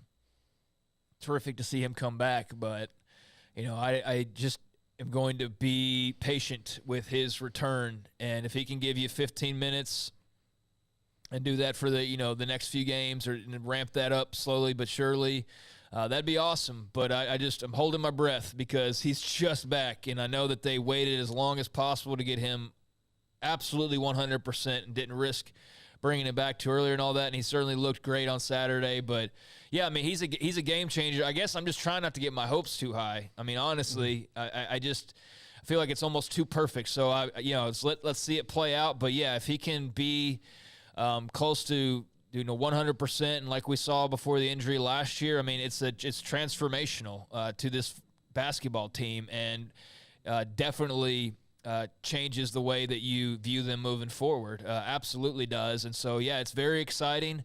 It's just a great story in general. Even if they weren't, a top 15 type of team with an ability to go win a championship. But, this team's come a long way since the start of the season, certainly since the start of their Big 12 schedule, starting off 0-3, and now gone 6-1 in that time, and the hardest conference in America, and you get him back, and the schedule's not, getting any easier. They should, have a very winnable game, you would think, against Oklahoma. And then, you start getting back into your K-States and your UTs, and you got Kansas again. And so it's going to be tough. But, yeah, having him back, I mean, it's hard not to get overly excited about it because, he does make that much of a difference for you potentially. So, yeah, it's very exciting, and we'll see where it takes them. Yeah, they have to go to the Sunflower State, because both those other games happened here with Kansas and Kansas State. They do get Texas at home, but you've got some things you've got to weave through. You got TCU again. That's still coming down the Iowa State Saturday again. Yeah, so OU, TCU on Saturday, which you'd like to get some revenge there. You got West Virginia, and then you've got a stretch of, I forget the order of it, but it's Texas, K-State, Kansas. Yeah. So that's going to be a murderer's row to deal with, but a couple games they got to worry about before them, and certainly games they must win before going into, not must win, but you know what I mean. They can't go like 0-2 against OU and TCU this week, and that wouldn't be good in any way. So yeah, need to take care of your business, and you would feel good about them against the Sooners. But beyond that, I mean, yeah, it's all a crapshoot, really, depending on how you view, hosting West Virginia sandwiched in between there and games like that. But yeah, it's the tail end, and he's coming back right at the most opportune time to really put them over the top. So at the same time, though, you need not only win your games, but you kind of need some. How about somebody beats Texas? Yeah. Can somebody do that, please? That'd be great if somebody could jump up and beat Texas and at least make it a little bit more interesting down this stretch, because, I mean, they're on a tear right now with Rodney Terry. So would definitely Be nice to get some help there, and then you need to go beat them too here in a couple of weeks. But obviously, you got to worry about the Sooners right now. But yeah, Everyday John being back is just it's awesome. It's awesome. And yeah, I think that I think there are I think there's a ton of like, you know, things in the schedule that will work one way or the other. But like I said last week, I don't know how many teams are going to, in the top 6 of the league, are going to sweep one of those other teams. I mean, we've already seen it, Kansas State split, you know, like that's just how it is. And it's going to be tough because there's not a lot of separation there. So, you know, Baylor lost to TCU, Kansas State, and Texas, all winnable games for them, but they didn't. And that's not because they didn't do pretty much what they needed to win those games. It's just that the other team was that much. I mean, TCU at the buzzer, Kansas State in overtime, Texas was winnable down the stretch, and then they just kind of took control at home in the last couple of minutes. So those 3 are very winnable. Iowa State game on the road was an unmitigated disaster, but you know, those things happen, and the team is completely different now. So the way this league is shaking out, very curious to see what happens in Lawrence tonight between Kansas and Texas. You know, Kansas is playing better, you know, but Kansas did lose to Iowa State the other day on the road, but and only got really anything from Jalen Wilson. Jalen Wilson was the only thing they got. The rest of the roster wasn't very good that night, so they need all those people to step up and come back. But Ryan, thank you for that super chat. It's going to be tough. And by the way, Mike Gaines suggested that we go broadcast from the Big 12 tournament. I do think that will be in the offing, maybe not this year, but again in the future. This is something I've done a lot. Craig was there for 6 hours and then came back because that was when COVID hit. Yeah, but that's my COVID memory, going to Kansas City, Missouri, and the night that I arrived, sitting in a hotel, there was Rudy Gobert becoming positive for COVID. The very night that I arrived, I was actually there in the afternoon, so I was there for all of like 4 hours, and the Rudy Gobert news dropped, and then the whole world changed overnight. Yeah. And we did a show in that morning and then got the hell out of town because we didn't know what the heck was going on. Like nobody else did. Didn't know if we're supposed to rush back home or whatever. And so, you know, probably could have actually taken it pretty easy and just stuck around and been fine in hindsight. But at that time, obviously it was anybody's guess about what the heck was going on in our country, so, or even the entire world. So yeah, that was an experience I'll never forget. But hey, Kansas City, you were awesome for less than 24 hours. Yeah, I've been there 9 or 10 times. It's great. It's one of my favorite events. I can't imagine outside maybe the Big East or something like that, but a conference basketball tournament being in a more perfect place for where it is, what gets done. It's just a great experience there in Kansas City. So we'll try and do that again. I mean, I just don't know when, but yeah, it's something that we'll definitely have to do again because it is super, super fun. It's a great time in Kansas City, and that's one of those conference tournaments, like of the games, there's like one bad one and all the rest of them are great to watch. So yeah, basketball fans, dream tournament, I would think, or not dream, but pretty good bang for your buck. If you're going to the Big 12 men's basketball tournament, definitely a must-see for Hoops fans. And, yeah, I mean, there was a game that first night. It was like Iowa State and somebody. I remember seeing all their fans on the street and just being like, oh, I'll get to check it out tomorrow. Go get some dinner. And then, yeah, just everything went a different direction in the world all of a sudden within a couple of hours. So that was memorable, but I definitely need to get back to Kansas City and make some better memories. Yep. All right, we'll take a break right here. When we come back, Brian Johannes, NFL draft analyst, will join us and talk Senior Bowl. This is 365 Sports. Pizza, burgers, and Bears football. There's no place around Waco that serves them all other than Bubba's 33. Come show your green and gold and enjoy some of Waco's best food and beverages while watching your favorite team, the Bears. When real Bears fans get hungry, Bubba's 33 is the #1 spot for ice-cold drinks, hand-stretched, stone-baked pizzas, and bacon-infused burgers. Join us for indoor or patio dining. Bubba's 33, Waco's restaurant and proud supporter of Baylor Bears football. Sick 'em, Bears.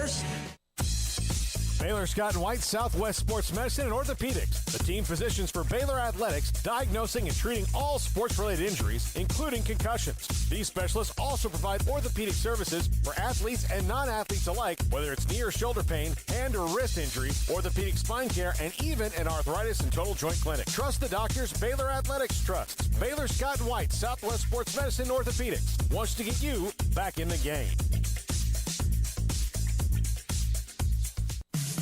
In the market for a quality metal building? Since 1943, Pioneer Steel and Pipe has helped Central Texas residential and commercial customers with metal building design, panel options, building components, and trim options. Pioneer Steel and Pipe's residential line is energy efficient, offers low maintenance, reduces insurance payments, is impact resistant, and carries up to a 45-year limited warranty. In addition, they can also help you find a metal building contractor for your project. Pioneer Steel and Pipe with locations in Waco and Bryan and at pioneersboys.com.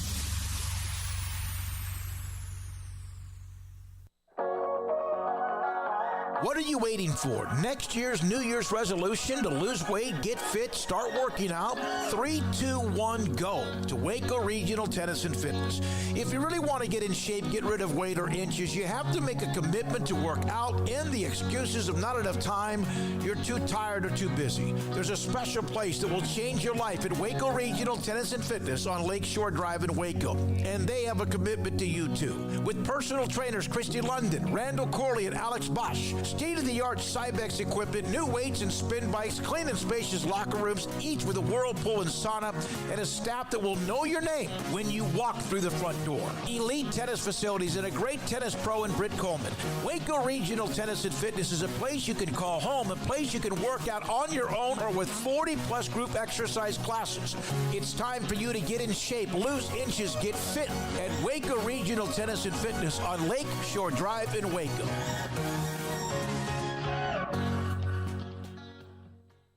Hi, this is Paul Catalina. I recently got engaged to the love of my life, but the most important thing that I had to do before I popped the question was get that perfect ring. And I know nothing about rings. So I went to the wedding ring store, Boozer's Jewelers on Valley Mills Drive. I knew I needed a custom design, and that's exactly what they do. 9 out of 10 of their engagement rings are designed in-house. The entire process took less than a month, and they were great every step of the way. Great options on financing, excellent selection, and talented designers. My fiance and I get nonstop compliments on the ring. I only deserve credit for doing the smartest thing I could, walking into Boozer's and letting them work their magic. Your one-of-a-kind fiance deserves a one-of-a-kind ring, and that's what you get at Boozer's. Boozer's Jewelers, the wedding ring store on Valley Mills Drive. This is 365 Sports. Are you a Sikkim 365 super fan? Then try out our premium subscriptions at Sikkim365.com. Welcome back. Brian Johannes joins us now here on 365 Sports, an NFL draft analyst for the Huddle Report. And Brian, on your Twitter page, you are proudly an NFL draft geek. So the Senior Bowl, where do you grade things like the Senior Bowl in your fandom or your coverage of the NFL draft? Yeah, it's definitely out there, just because it's an opportunity for a lot of these top prospects, especially some of those smaller school guys, to really go against each other and see. It's one thing for a guy like Cody Mock from North Dakota State to watch him on tape, but to see him go up against guys from schools like Alabama and some of these Power 5 schools. So it's got a lot of great things to them. You're seeing them do specific things, but it's always just a piece of the puzzle. So who jumped out at you this week at the Senior Bowl of somebody who's a mover or somebody who kind of confirmed maybe what you already thought about them? Yeah, I mean, there's definitely a lot of guys. The offensive tackle, Osiris from Florida, he was a guy that came to Louisiana Lafayette, transferred up. Osiris Torrance, he's a guy that really kind of stood out, kind of owned it, kind of showed that he belonged. You know, he did it in the SEC, but he was another guy that kind of just was really out there. I really liked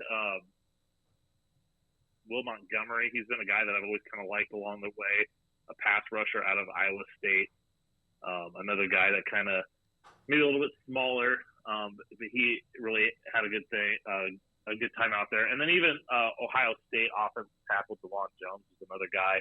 When he was out there, he's massive, 6'8". He's got like an 80-something inch wingspan. And usually a guy that big doesn't move that well, but he kind of shut down the edge. And so that was another guy that kind of impressed me there. Brian, what was the situation with Siaki Ika, the big nose tackle out of Baylor, was advertised for the game, did not participate from what I could gather. What was the kind of scuttlebutt surrounding him? I didn't really hear anything about him. I wasn't down there. That's still a bucket list thing for me. But yeah, it was a name that you just really didn't hear much about, and I don't know, just why it wasn't talked about more, I guess. Brian, what is your assessment of him from what you've seen on film? Yeah, he's definitely your prototypical nose tackle in the NFL. Just massive body. He reminds me a lot of some of the guys that have come out lately. We've got guys like Vita Vea and Danny Shelton. There were these guys that are just massive. We're looking at 6'4", 6'5", 340, 350 pounds, straight line athlete. I loved, his power, his ability to just, move the pocket, got that burst. The agility is not there. That's what kind of limits him a little bit, the ability to kind of make those lateral moves. But he's got the power. He's got that straight line burst. He's got a great effort. I mean, he's a guy that I think is solidified himself. He's like a second-round pick at his floor. But a team looking to really kind of improve their run defense, I wasn't shocked if he went in that late first round. The quarterbacks are obviously, the hot topic as they are every year, especially knowing what the Texans could be eyeing there with Bryce Young or C.J. Stroud, I guess, potentially whoever. But that other level of quarterbacks, Jake Haener, obviously had a good showing there out of Fresno State at the Senior Bowl. What are your thoughts on him, and kind of where does he fall in terms of the overall quarterback pecking order in your mind, and who else potentially stood out as far as that group goes?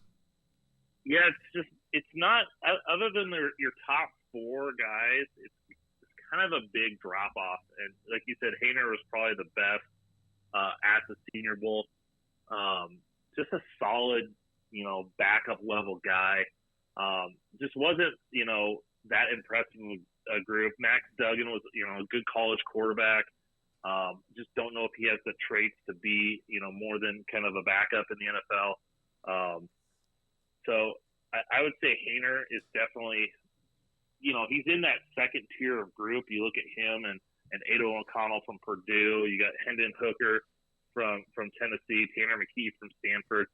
Those guys are kind of all in that kind of middle group. And a guy like Haener was able to go to the Senior Bowl and showcase himself and meet these teams, work with these NFL coaches, and that could really benefit him and have him go in maybe that late day 2, early day 3 range. Brian, were there guys that disappointed, or guys that you think are maybe a little too overrated right now? One guy that I just didn't really see much from, and I know he gets mocked on a fairly regular basis, is Andre Carter from Army. I know it's a great story, a guy that's at the service academy and potential high round pick. He's big, 6'6", 260 pounds.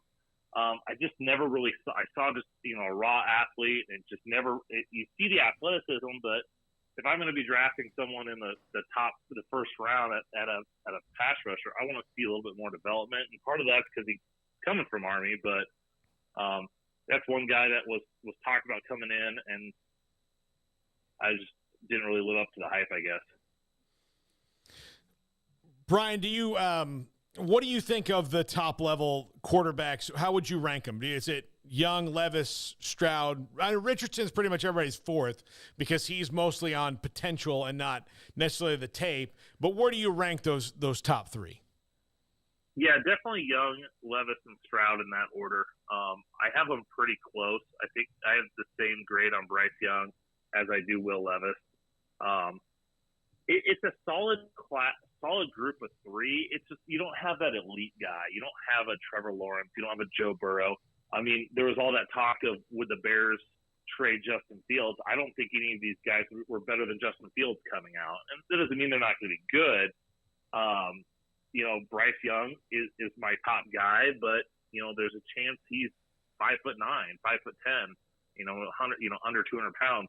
And that's going to scare some teams off. And where you have Will Levis, who, is big, he's got a strong arm, he's athletic, but he was inconsistent. So there's a lot of excitement, but there's a lot of big question marks surrounding all three of those guys.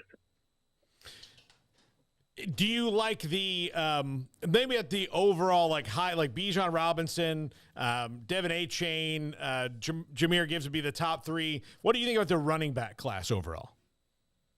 Yeah, Bijan Robinson is probably the best running back we've had come out since Saquon Barkley.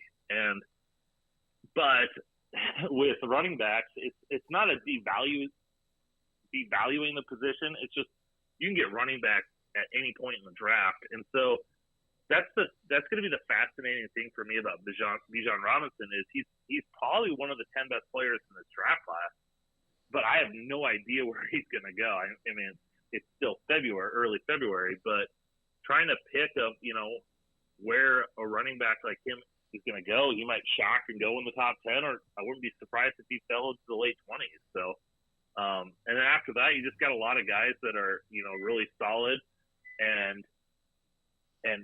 but fit a certain specific skill set. I know you cover the Titans as well.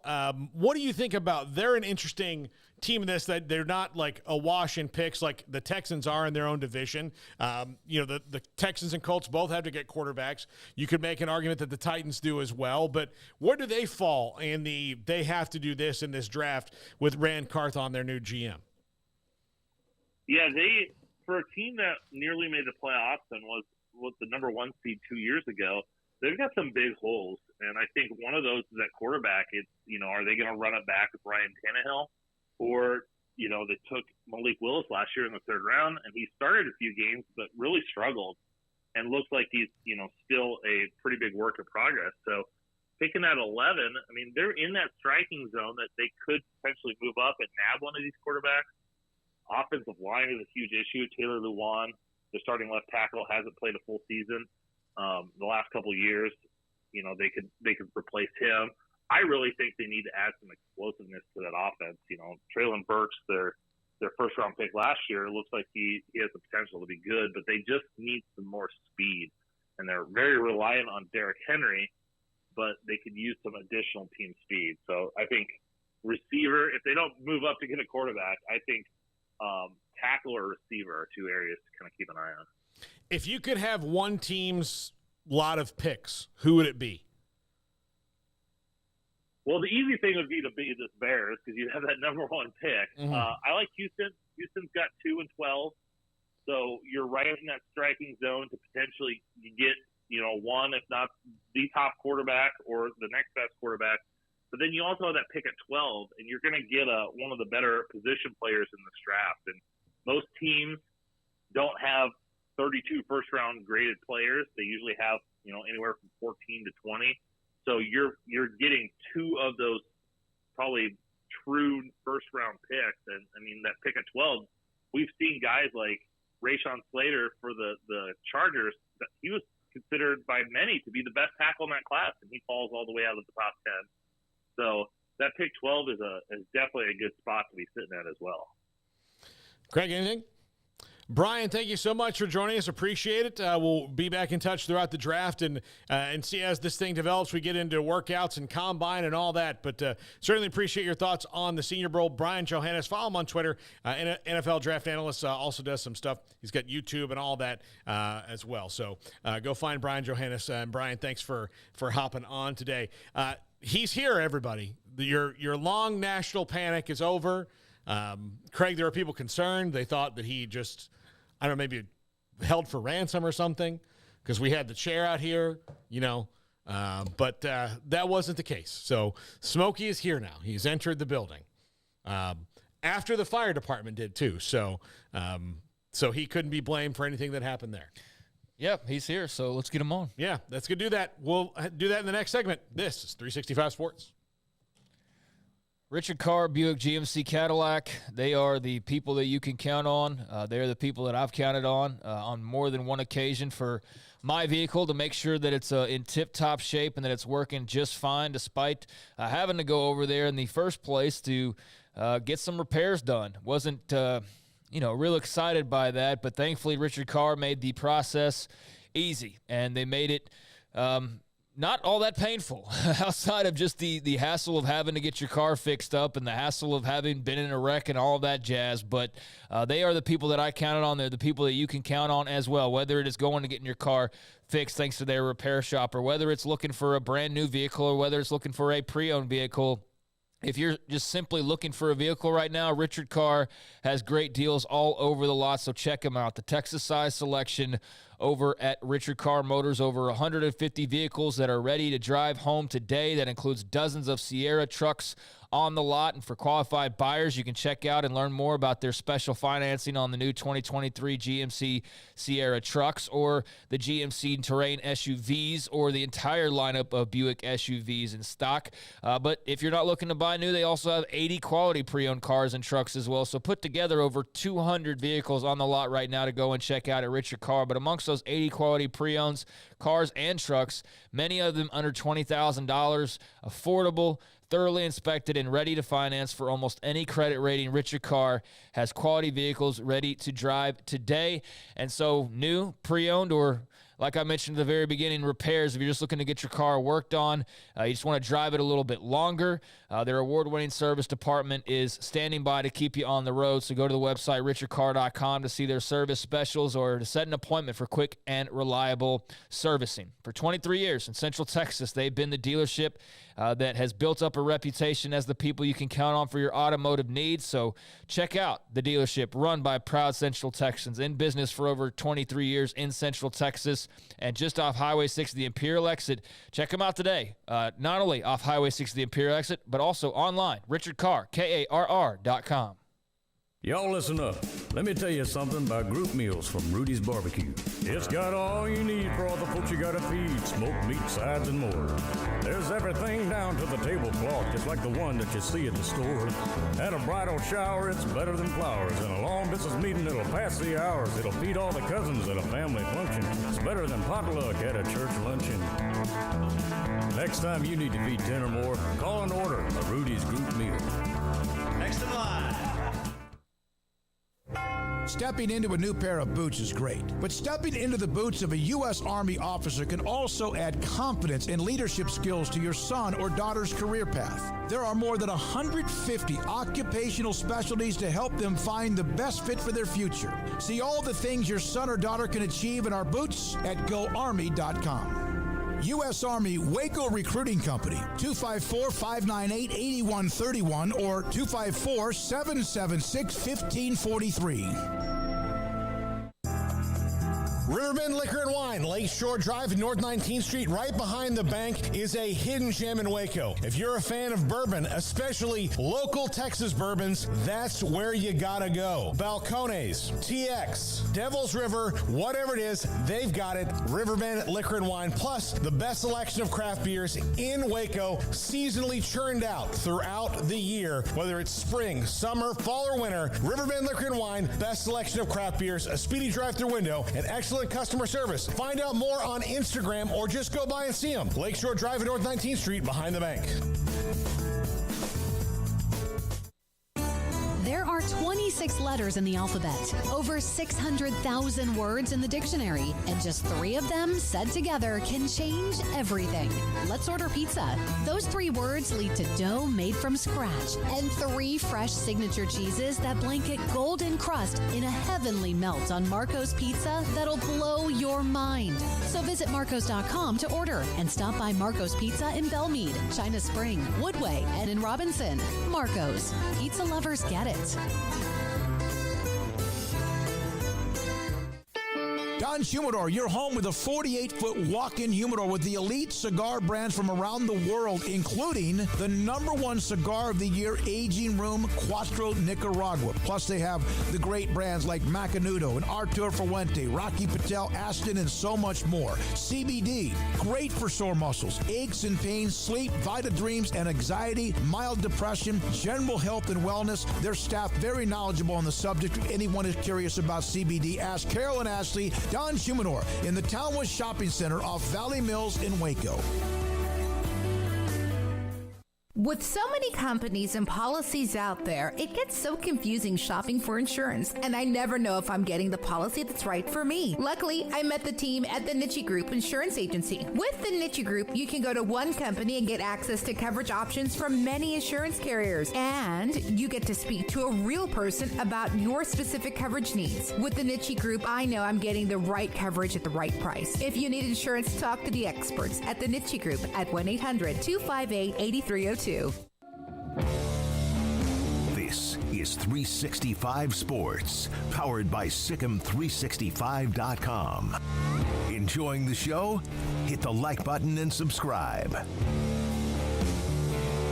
Welcome back, 365 Sports. Smokey joins us now, and this is the last day for a week that all three of us will be in studio together as Smokey and I head off to Phoenix. We're taking Garrett for his first Radio Row experience. We leave tonight. We'll be there on Radio Row tomorrow. But Smokey joins us now, and Garrett has the story on Brian Ferentz, Iowa offensive coordinator, has several benchmarks. He signed an amended contract, $850,000 for 2023 from Brett McMurphy here, with financial incentives based on designated performance objectives. Average at least 25 points a game and minimum of 7 wins, including bowl. If met, contract returns to prior 2-year rolling deal. So while Kirk Ferentz was not making any staff changes, this is a message, I guess, to his son that and to the rest of the staff that they've got to start scoring some more points, because that was atrocious on offense a year ago. Objectives, like goals, averaging 25 points a game, that would be a massive difference than a year ago. I'm almost double for the first part of the season. So if he reaches them, it kicks into a 2-year deal. So what if he doesn't? Then I think they have to review it at that time, and I think Kirk Ferentz's "you're not firing any of my family" thing probably runs out, because they've got to start. They've got an excellent defense. They've got to start scoring. They can't, especially now the way the Big Ten is about to expand, and you're adding a Lincoln Riley team and a Chip Kelly team in there. I don't care how good your defense is, you're not going to beat them regularly if you're only scoring 13 points a game. Yeah, I think this is pretty embarrassing for all involved, honestly. I mean, just the fact that it's still dragging out, and now you're having to put special, terminology in the contract. I mean, I realize that that's in most contracts of you do this, you get this, you do that, you get this. But this isn't because this is a brand new start and they're hoping that, well, yeah, if you just, do this, then you're going to be, this is we have to have some barriers in place to make it look like we're actually paying attention to what you're doing is what it feels like. Or we have to have some guardrails in place so that the fans don't feel like you're just unchecked doing whatever you want to, no matter the result, because that's kind of how it feels when you watch that offense. Is how does this person have a job, and how good would they be if this offense was even a little bit, up to snuff? But yeah, that defense is fantastic, and I don't see anything wrong with, putting in some terminology to apply a little bit of pressure. It's all, very strange, quite frankly, but that's the situation that they created for themselves. That's what Kirk Ferentz created by hiring his son and putting him in that position. So yeah, I mean, I would anticipate a big step up for the Iowa offense, and if not, then they've now got an out at least to say, look, he's not meeting the goals. You gotta go a different direction. He's not scoring this many. So there's at least a little bit there to, if you're an Iowa fan, give you some hope that, okay, if it's anything like last year, then this gives us the green light to hopefully move on from here. But yeah, it's should have had to have come to this probably, right?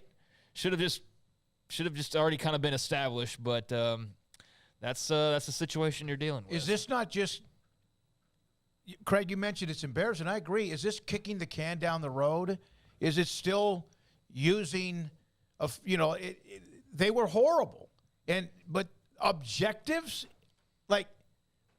that's almost like the Kyler Murray needs to spend more time away from video games type thing. Yeah, it is. But it's not even asking for big objectives. 25 points is nothing in today's college football to average that. Yeah, for Iowa, it's like all of a sudden their hair on fire. But objectives, that to me, that shouldn't even have to be written into a contract. They're on Brian Ferentz, but this is on Kirk Ferentz.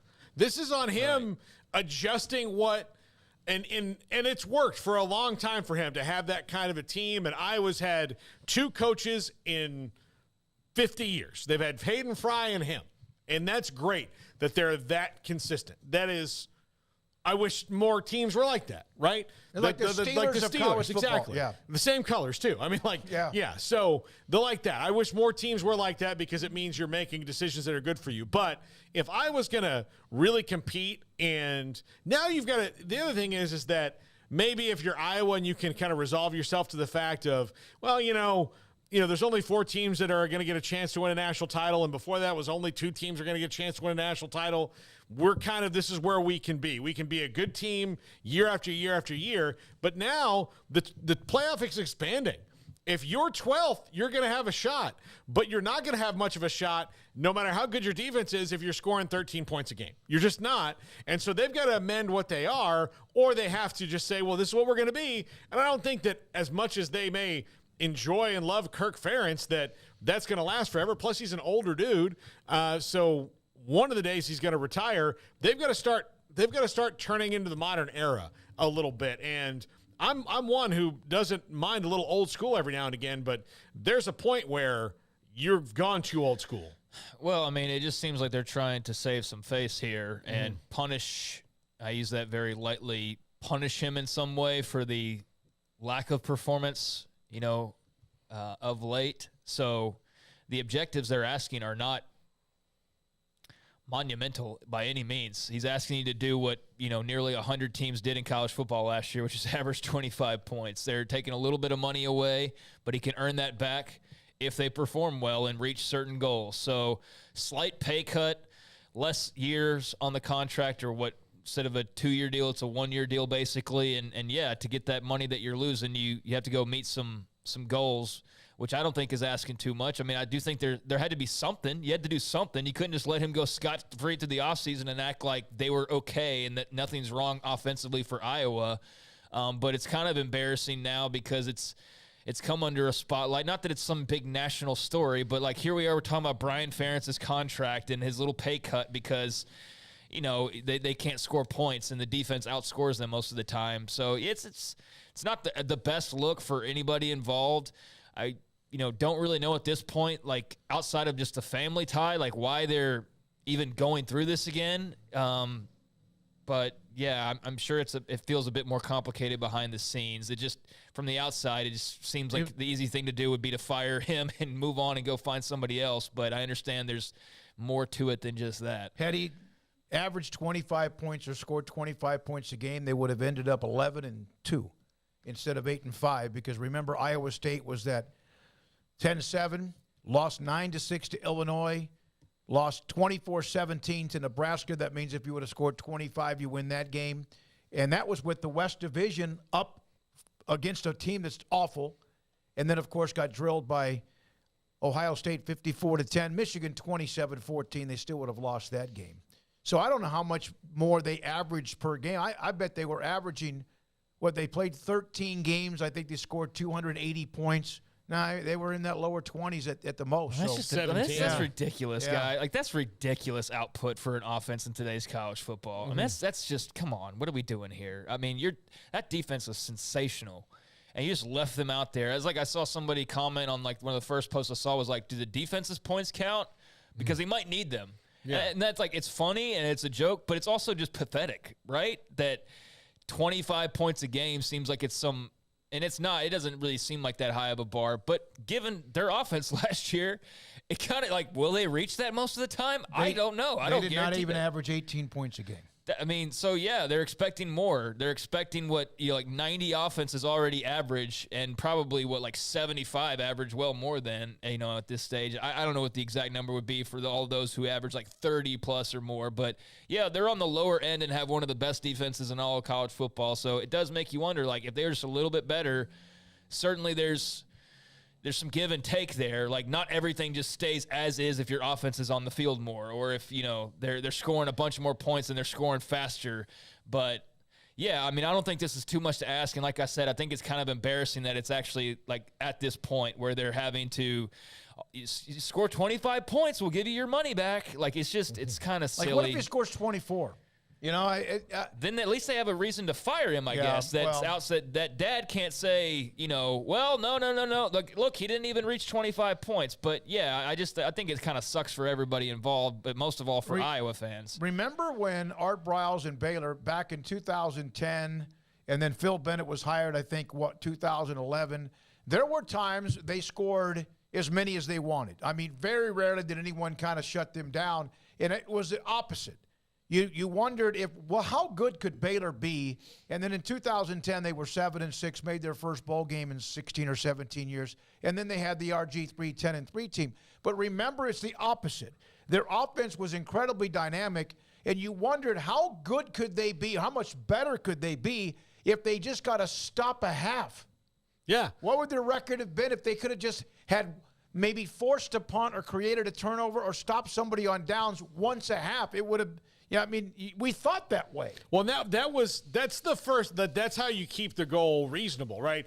Asking him, and look, it would probably be unreasonable to say, if instead of 25 points, if they said 31, because that would be 2 more touchdowns a game. But if you score 1 touchdown a game, you're 11-2, and in the last week, you're not wondering what the tiebreaker is to get you into the Big 12 title game or the Big 10 title game. You're in the Big 10 title game. You're in it. That's it. You're playing Michigan, and that's it. You're in there, and you've got the shot at that to maybe beat them. You only lost them by 2 touchdowns before. Styles are kind of similar in that you both kind of smash it out. You could maybe win that game. You never know. But you got to just one more. They're 17 points or 25 is a touchdown and a 2-point conversion over what they did. I don't think that's unreasonable, and it should be a lot better than that. Like Craig said many times in today's college football, 25 points a game should be your bad season. That should be like, man, we gotta get to 31. Like, we just have to do that because that's how teams score. And the way that teams are very comfortable now running the hurry up, even if they're not necessarily a hurry up team, everybody works on it. It's part of everybody's offense. You can score really quickly now. It wasn't a part of football when Kirk Ferentz started coaching, and that's something you got to adjust to. Iowa's not asking a lot. They've also given themselves an out. So there's that. And I think that's going to be good for them. They got Cade McNamara coming in. So, that should be an upgrade from Spencer Petras and, what we saw last year. But, yeah, I don't think they're asking for a lot. I think they gave themselves an out, like I said. So, yeah, I mean, Iowa fans just have to remain patient. And, if he is suddenly scoring 25 points a game, then – like we pointed out, they're probably competing for the Big Ten championship, in a much more convincing way than if they were just going by defensive prowess. I mean, if they can have a more balanced attack, then yeah, it's not like they're not a bad team. Like, I mean, we've established that. It's the offense is dreadful. So if they can get some improvement there, then I mean, it'd be amazing to see what they could potentially do, but.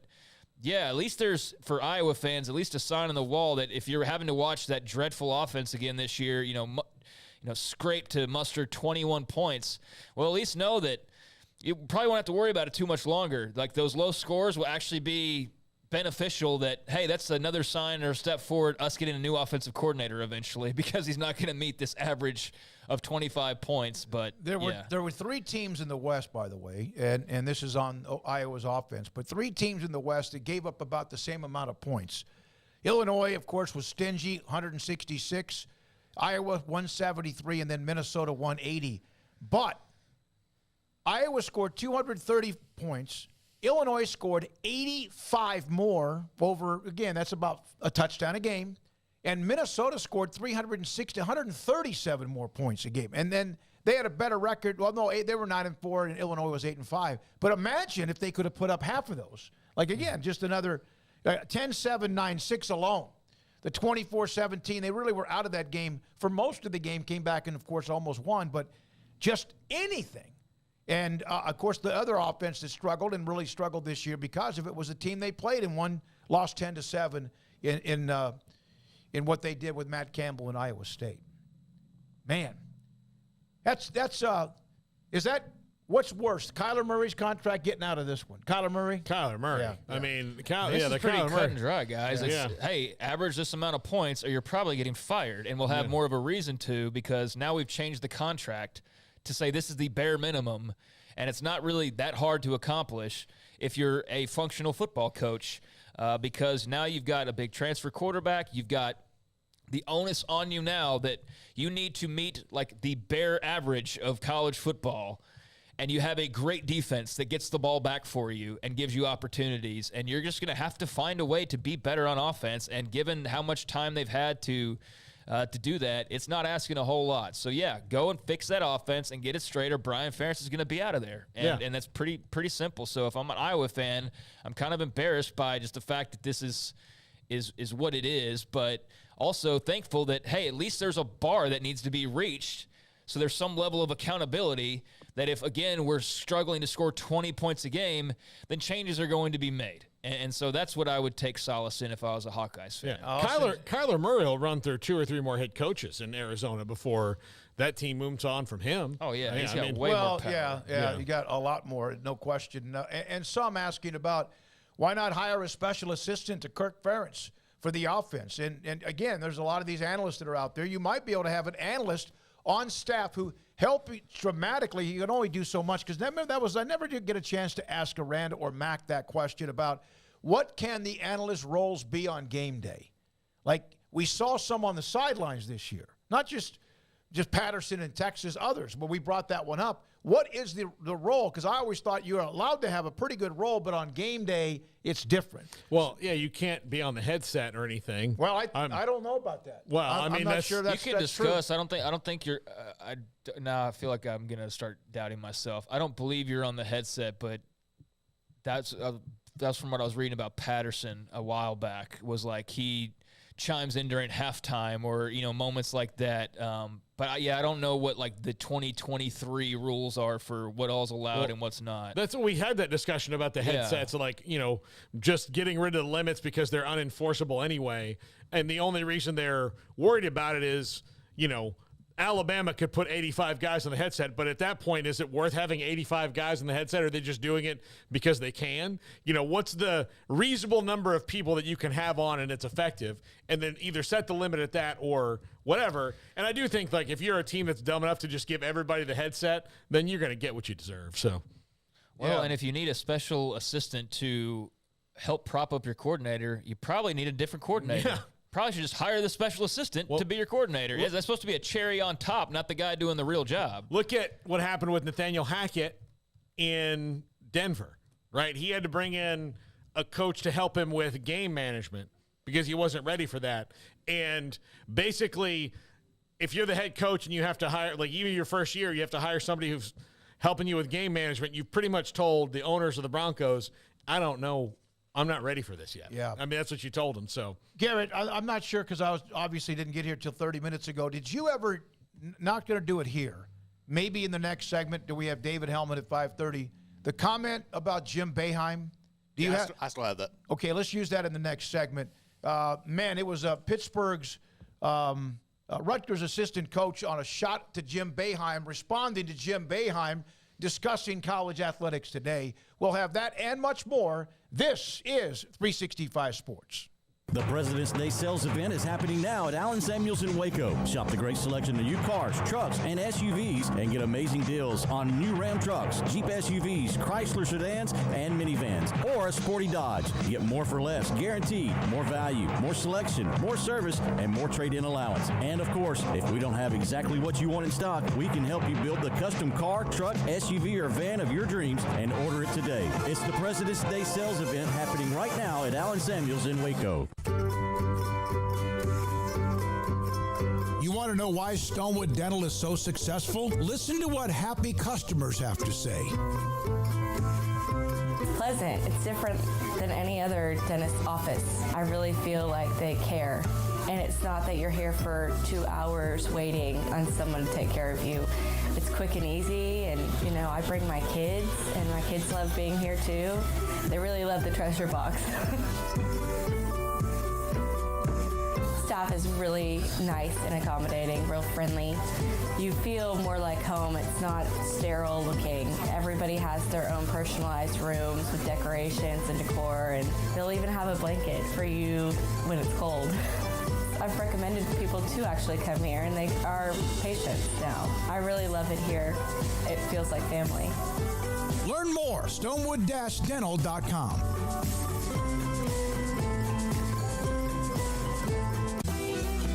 Shorty's Pizza Shack at 12th and Bagby is a homegrown, locally owned pizza place that's out of this world. Everything from the dough, the sauce, the sausage topping is made fresh in-house. Not to mention the amazing pizza pillows, the chicken wings are to die for. Try the Sikkim sauce, chili cheese fries or tots, plus great specials on food and drink every single day. Shorty's is also the perfect spot to watch the game with your friends. Shorty's Pizza Shack at 12th and Bagby. Tell them Paul sent you by. TFNB Your Bank for Life is the official local bank of Baylor Athletics. Find out why more Central Texas are making TFNB their bank for life. Sign up for our Edge checking and savings accounts to earn interest or cash back. With 5 convenient locations and an award-winning mobile app, banking has never been easier. TFNB Your Bank for Life. Member FDIC.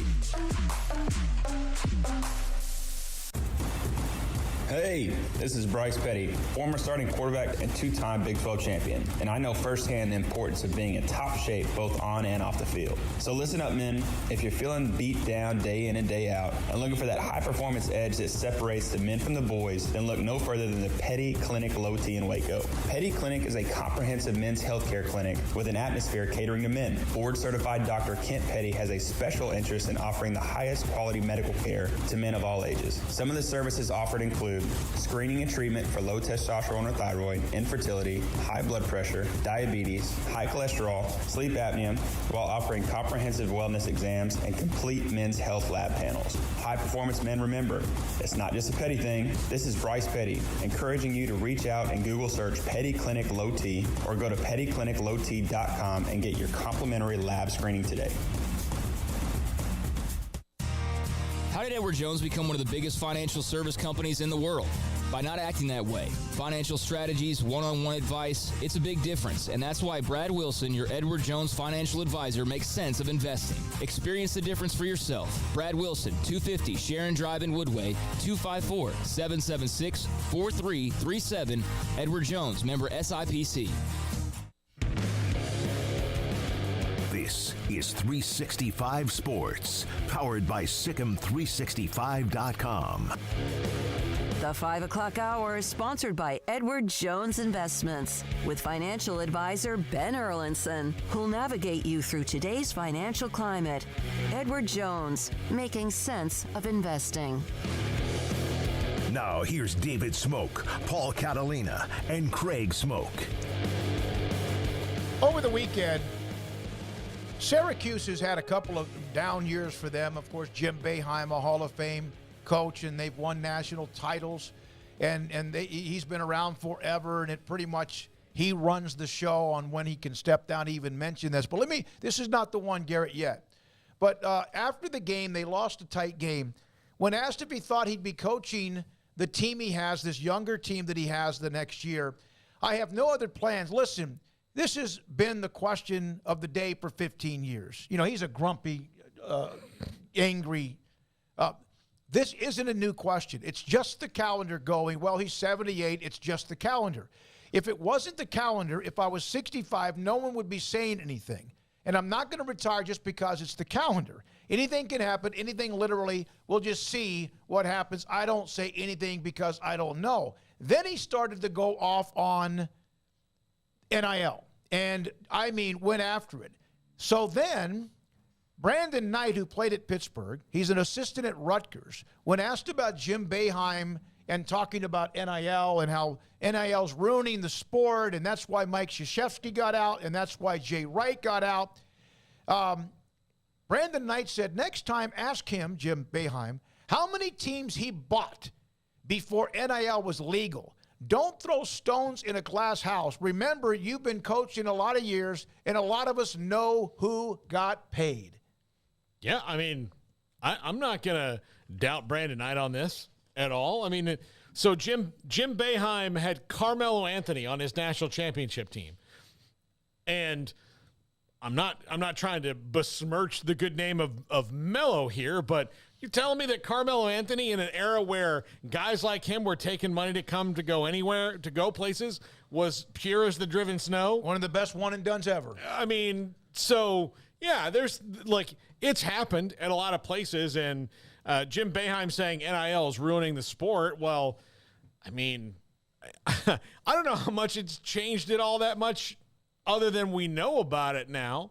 Now it's legal that they say. I don't know. I don't know from ruined. It's certainly complicated things, but come on.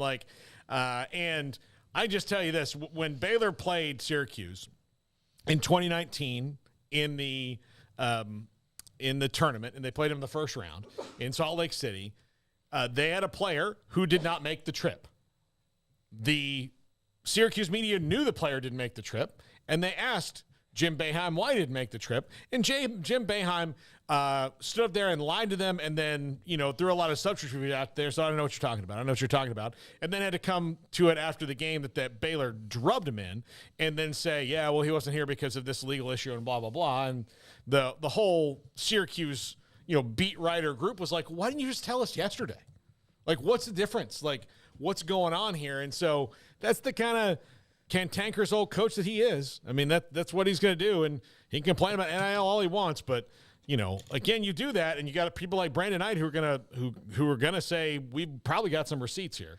Well, either adjust or die. I mean, it is what it is. It's not changing. And if you want to keep competing at the level that you're used to Syracuse basketball competing at, then you're going to have to get with the times. I mean, just bottom line. And if y'all read his quotes, it's a shot at his people as much as it is anything else. I mean, he says in the quote, he's sitting there, Pittsburgh bought a team. Okay, fine. Wake Forest bought a team. Miami bought a team. But he also says, my big donor talks about it, but he doesn't give anyone any money. Nothing. Not one guy. Our guys make like $20,000. And then he rails on Wake Forest and Miami. So it sounds to me like he wishes his guy would pony up some more money, too. It's kind of a roundabout, message that he's trying to get out there. But I think it's a bad look to just single out teams. Man, I kind of love it. I kind of love that he's just flat out saying, what he feels like is the truth. But, I mean, it doesn't make him come across as the good guy.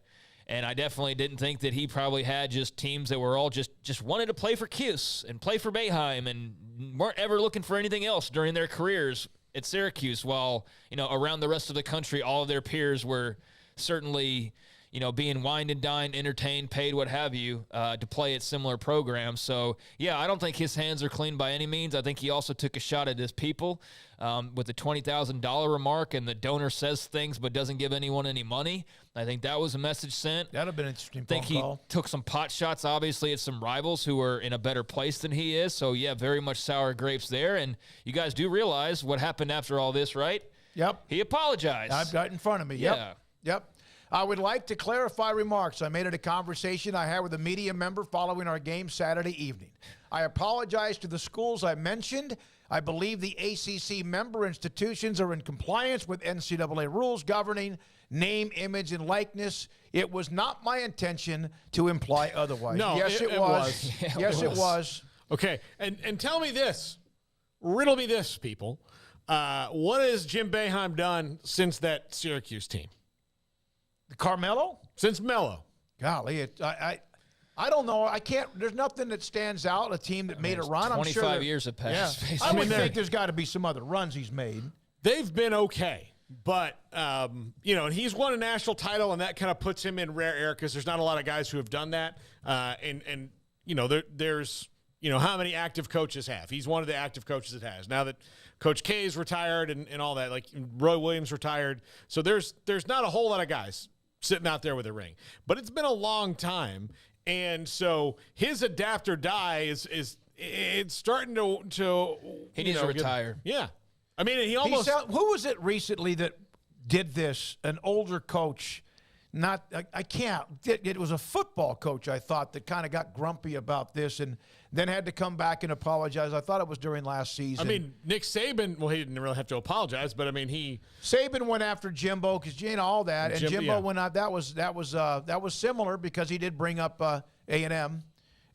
He's been there now since 1976. He has the one national title. In fact, and I feel like I'm pretty much a perspective of how many national titles certain teams have had, especially in the last 35 or 40 years. It surprises me because I remember they used to get close, but it surprises me that he has only the one. It does. In 2003 with Carmelo had the great run and ended up obviously as a hell of an NBA player. That really surprises me. I would have thought there was one other one that he slipped in there somewhere. I can understand people not feeling great about the direction of college sports because they just have the opinion that it's all being, ruined by players getting paid. I think that's a bit silly. I think it was, I just don't know how you look at it. Like if you want to, like I don't love the rules or lack thereof, but I don't think that players getting paid is like the end-all be-all. Now, it sounds like he's got a problem with a little bit of I think he's got a problem with his players not getting paid by his booster, and then he's got a problem with others getting paid elsewhere. But I don't think it's an indictment on NIL, and so therefore, go talk to your booster guy. Go talk to him. Don't sit there and paint Miami or Wake Forest. Was he doing, Craig, like Saban was doing and sending a message to his own boosters? So. Yeah, I think so in a certain way, but I also don't know if he was even thinking that intentionally with it. Like, I think he was just popping off and being an old man on a rant and said what he said and, probably and obviously said some things he shouldn't have said because either he decided or someone at the school decided that he needs to apologize for it. They did go to the Final Four in 13 and 16, so maybe knocking on the door was why I thought maybe there was another one that they had. That's fair enough. That's fair enough. A pretty good run. I left that. So, it's hard. It's really hard. He's been 5 Final Fours. Okay. Yeah. But, he's also now at a point where clearly he's having trouble raising money for his program, which a lot of coaches hit that point. Mm-hmm. You know why Saban was so good at it? Saban didn't call it he didn't point anybody out. Jim Boeheim might have said, Fred is not giving me enough money because he's our donor. He says he does. And so that guy knows exactly who he's talking about. Nick Saban was sitting in front of a room of them, just telling them how much money other people were spending. That's what he was doing. He was doing the other party in this thing is going to do this unless you stop them. That was more of a political speech than an athletic one that Nick Saban made, and he used a tactic that works on most people. Oh my God, I'm scared. My enemy might do something. Let me throw money at it or do this or decide this thing.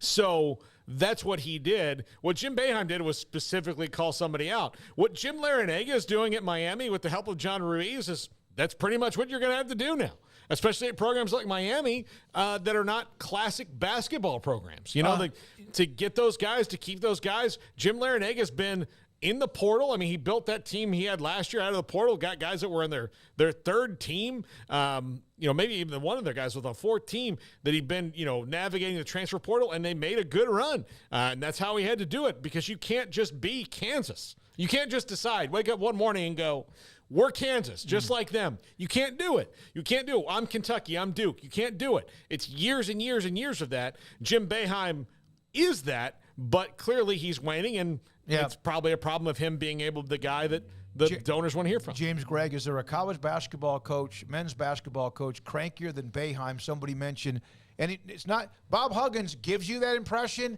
He's actually just like they call him, a teddy bear. But he can give you, he can be intimidating if you don't know of him or have not been in front of something with a media session with him. To answer your question, no. I think, Huggins has his angry moments, but, Boeheim's definitely the cranky old man, and that's why I say just retire already because, at this stage, you've had a Hall of Fame career.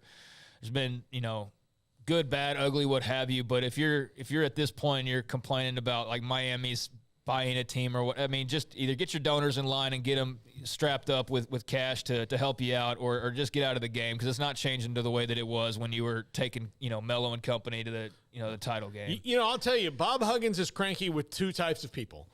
People who wear black and white striped shirts. He's cranky with them. That's certainly what he's cranky with. And players on his own team who don't do what he asked them to do. Outside of that, he's a pretty chill dude. You go to, you watch him in a game, lay into the officials for 20 straight minutes and a half, and then in the post-game press goes, well, we just weren't getting the calls. But do you really think I don't even think he's at that point anymore. Not that he doesn't still have fire, but he's not one that really is laying into too many officials. It's kind of like... He may have been earlier on. Yeah, he's kind of like a pitcher with 3 pitches, and he only throws 2 of them now, but the third one comes out when he really wants to fool you. That's probably what it is.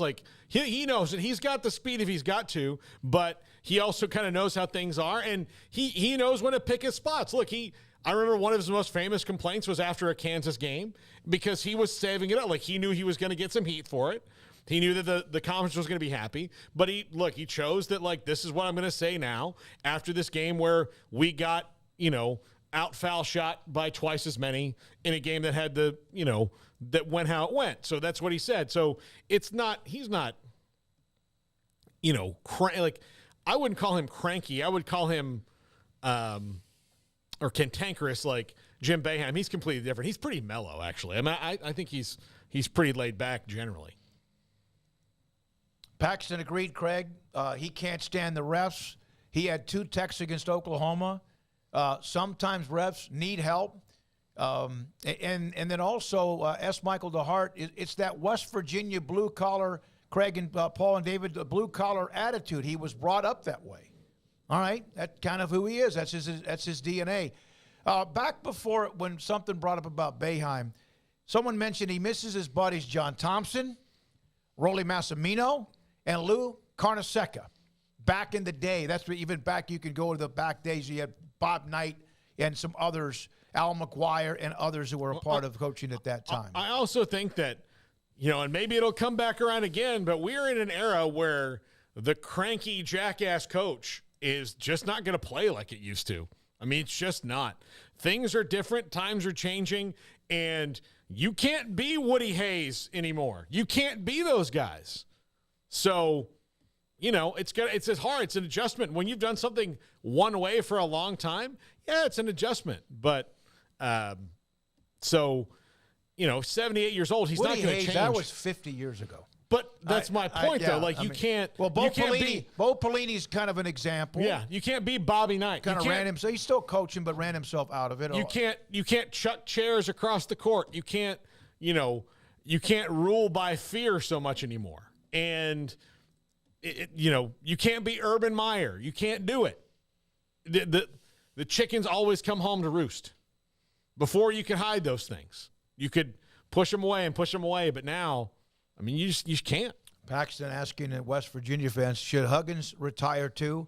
I don't think so. I don't think. Again, that's not for me to answer. I'm not a West Virginia guy, but I still think Bob Huggins is fine.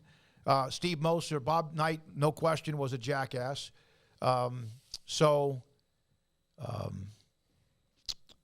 Should Craig, Paxton's asking you, should Huggins retire? No, I don't think I implied that. I'm just saying. No. He was just asking a question. Yeah, I mean, no. No. I don't think he's out here complaining about the same things, though, that 78-year-old Jim Boeheim's complaining about, and he's not calling out, well, Baylor bought a team, and Texas bought a team, and Oklahoma clearly didn't buy a team. If they did, they need their money back. So, no, I don't. You can be cranky at times. You can be the old man and be fine, but I think when you're 78 years old and you're complaining, outright naming opponents and bitching about their NIL, then yeah, maybe it's time to hang up the sneakers. Maybe this has passed you by at this point. Not coaching basketball, but coaching basketball at the Division I championship level. It doesn't matter really what your feelings are at this point. This is what it is. So you're either going to go get your donors rounded up, especially that donor you called out precisely, and get them to spend some money to be competitive with these teams, you're going to have to find another way to do it. And that's all there is to it. So if he can't do that, then yeah, I do think it's time for Boeheim to retire. But I think Huggins is fine. I mean, I don't know what the temperature is as far as, his tenure currently and all of that. I don't hear too much about it, quite frankly, nor do I seek it out. But I don't put him in the same category as Jim Boeheim. Yeah, and fundraising's different now. It used to be, the old coach, had the coaches had like kind of the fundraising. There was one or two dudes that ran that kind of arm of the athletic department or the boosters. And, if Smokey was my booster guy, I could be like, hey, we need to raise $1 million because we need, this and this and that, and I'd be like, come back to me when you got it and let me know what you need from me. And then Smokey called me up and go, hey, can you come down to, to come out to Lubbock? We got a donor event out here. They need you to speak. And I'm like, yeah, sure. Absolutely. I'll come and I'll give a rah-rah speech, and they raise $75,000. And then on and on and on. That's how it worked. It's definitely not that anymore. I mean, that's certainly part of it, but that is not, what you're doing all the time. Like, it used to be a lot more cut and dry of what money was going for and when. Steve Smoak responded to our conversation from Friday about rivalries, what makes a rivalry, and all of it came because the Big 12 schedule is kind of all over the place, and some rivals, of course, have disappeared. Some of the best rivalries in college football that for national titles and conference titles, that's part of the deal, and even some of the more emotional ones. He gave me 7 of his top national rivalries. Now, this, like Oregon and Oregon State, we know that's an angry rivalry, and there's others. There's plenty of them. His 7, Army-Navy, the national scale. Like, everybody around the country pretty much knows about these. Army-Navy, Ohio State-Michigan, Alabama-Auburn, Texas-OU, Florida State-Miami, Georgia-Florida, Notre Dame, and USC, and that one is, well, that hasn't been quite the same. That's just his 7. He wanted to throw that in from last week when we were discussing some of the rivalries. Those are good ones, real good ones. Notre Dame USC seems to be, although, you know, I don't think they play every year, do they? Do they play anymore? I don't know what's going to happen with the new schedule in the Big Ten. I mean, it was something that they did for a long time, but yeah, I don't know what's going to happen with the new Big Ten schedule and how that's going to work its way through. But part of the problem is that Notre Dame and USC haven't been really good at the same time for quite a long time. I mean, they've been ships passing in the night. Like, one of them's good, one of them isn't. I mean, really, since that Bush push game, I don't think they've both been good at the same time.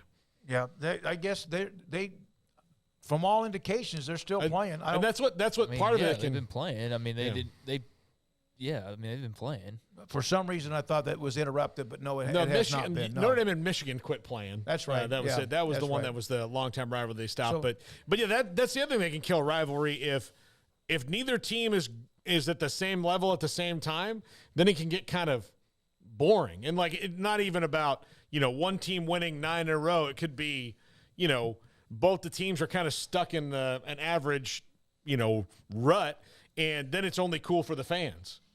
So in some rivalries have been one-sided, terribly one-sided, but there's still one team is still either dominant or really, really good. Yeah, but if you just took any rivalry on that list, let's just take Notre Dame and USC.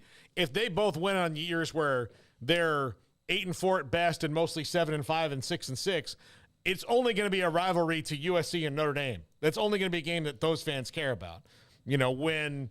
When neither teams are great or good, then you're going to be like, well, I'll watch it if it's on. Is the day after Thanksgiving or something? I'm in the house.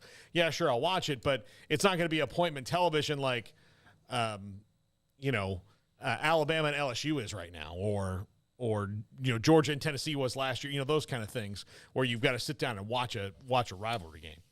All right, when we come back, David Hellman, Fox Sports, the NFL, of course, this week, the Super Bowl. Coming up 57 in Glendale. We'll be there tomorrow, starting with our show, starting tomorrow in Phoenix on NFL Radio Row inside the Convention Center. David Hellman, or any other news with the Cowboys? There was some last week since the last time we spoke with him, and his thoughts about, of course, what's happening with the Super Bowl this week. And this is 365 Sports. The future's bright, the time is now. Destiny is calling, can you hear the sound? This isn't just another song. This is the soundtrack of life at Baylor. There's a spark in your heart and a fire that's in your eyes. If you're ready to take a big step toward a bright future, tap the banner below to check out the music video for a glimpse of life at Baylor University, where lights shine bright. When we moved to Texas, we were like fish out of water. We didn't know anyone in our neighborhood until our Texas Farm Bureau insurance agent came to the house. She was so helpful and reassuring, a friendly face with that Texan hospitality I'd heard about. When we purchased a Texas Farm Bureau insurance policy, we knew we were making the right choice. We knew our family would be protected. Stop by and see our agents at one of our 3 McLennan County locations. Coverage and discounts are subject to qualifications and policy terms and may vary by situation. Waco Custom Marketplace is your hometown grocery store with a full-service butcher shop and bakery. Hi, this is David Smoak. The Butcher Shop can take your customized orders for seafood, pork, and poultry and custom cut your favorite steaks from bacon wrap fillets to T-bone to bone-in ribeyes. Cut specifically the way you want. They have Norwegian salmon fillets, catfish fillets, sliced ham or turkey and lunch meat, variety of cheese available, and several options of sausage links. Fresh chicken breast or whole chickens, sliced bacon, pork chops, ground beef, marinated beef, and chicken fajitas, and always large briskets available, plus fresh vegetables. So the great product, customer service, and family tradition of the Bauer family continues at Waco Custom Marketplace, open Monday through Saturday. A full-service butcher shop and bakery available. Waco Custom Marketplace, 425 Lake Air Drive in Waco, or WacoCustomMarketplace.com. Baylor Scott and White, Southwest Sports Medicine and Orthopedics. The team physicians for Baylor Athletics, diagnosing and treating all sports-related injuries, including concussions. These specialists also provide orthopedic services for athletes and non-athletes alike, whether it's knee or shoulder pain, hand or wrist injury, orthopedic spine care, and even an arthritis and total joint clinic. Trust the doctors Baylor Athletics trusts. Baylor Scott and White, Southwest Sports Medicine and Orthopedics wants to get you back in the game. Let Camille Johnson Realtors guide you seamlessly through the process of buying your dream home or selling your current one. Commercial, farm and ranch, or residential, Camille Johnson Realtors can smoothly and successfully lead you through any transaction. With a team of 28 experienced agents who are excited about serving you, Camille Johnson Realtors services the entire greater Waco area. If you're in the market to buy or sell, contact Camille Johnson Realtors, 104 Midway Center in Woodway, or find them online at www.camillejohnson.com. Camille Johnson Realtors, elegant, charming, warm. Welcome home. Pizza, burgers, and Bears football. There's no place around Waco that serves them all other than Bubba's 33. Come show your green and gold and enjoy some of Waco's best food and beverages while watching your favorite team, the Bears. When real Bears fans get hungry, Bubba's 33 is the #1 spot for ice-cold drinks, hand-stretched, stone-baked pizzas, and bacon-infused burgers. Join us for indoor or patio dining. Bubba's 33, Waco's restaurant and proud supporter of Baylor Bears football. Sick 'em, Bears. Welcome back to 365 Sports. It's time for our weekly segment with David Hellman of FoxSports.com. David Hellman in Phoenix. Most everybody will be there later tonight. Also start broadcasting from NFL Media Headquarters in the Convention Center tomorrow. David Hellman, Fox Sports, joins us. Paul Craig. And I'm David Smoak on 365 Sports. David, other than the game of who wins, what is to you the biggest storyline of the week? I just think I'm particularly interested in the narrative of this game. I mean, I love when the two best teams go against each other, when it's one seed versus one seed. One of my biggest gripes with the NFL and with pro sports, I know playoffs are fun, but I think part of what's always drawn me to college football is the wordiness of the teams and the fact that you have to have a great season from beginning to end to pull it off. And so I think it's very fun that we've got obviously the best two teams from each conference. And then within that, I'm fascinated by roster versus quarterback. I really think the Eagles on the field have the advantage in every aspect of this matchup other than the most important position in the sport. So it's a huge opportunity for Patrick Mahomes to write a very impressive line in his resume. Or maybe it shows you the necessary method for success with the way the NFL is structured right now, which is that it's a hell of a lot easier to build a Super Bowl team when you don't have to pay your quarterback a lot of money. So those two philosophies kind of going at each other is very interesting to me. What's more important, having a quarterback who can elevate everything else or having a roster that doesn't have anything? Yeah, David, I mean, if you look at what the Chiefs did in the offseason, trading away their best receiver who went and had a great season in Miami, and then didn't really miss a beat. It's Mahomes, and he elevates everyone around him. They still have Mahomes, they still have Kelsey, and they've gotten by even through a ton of injuries.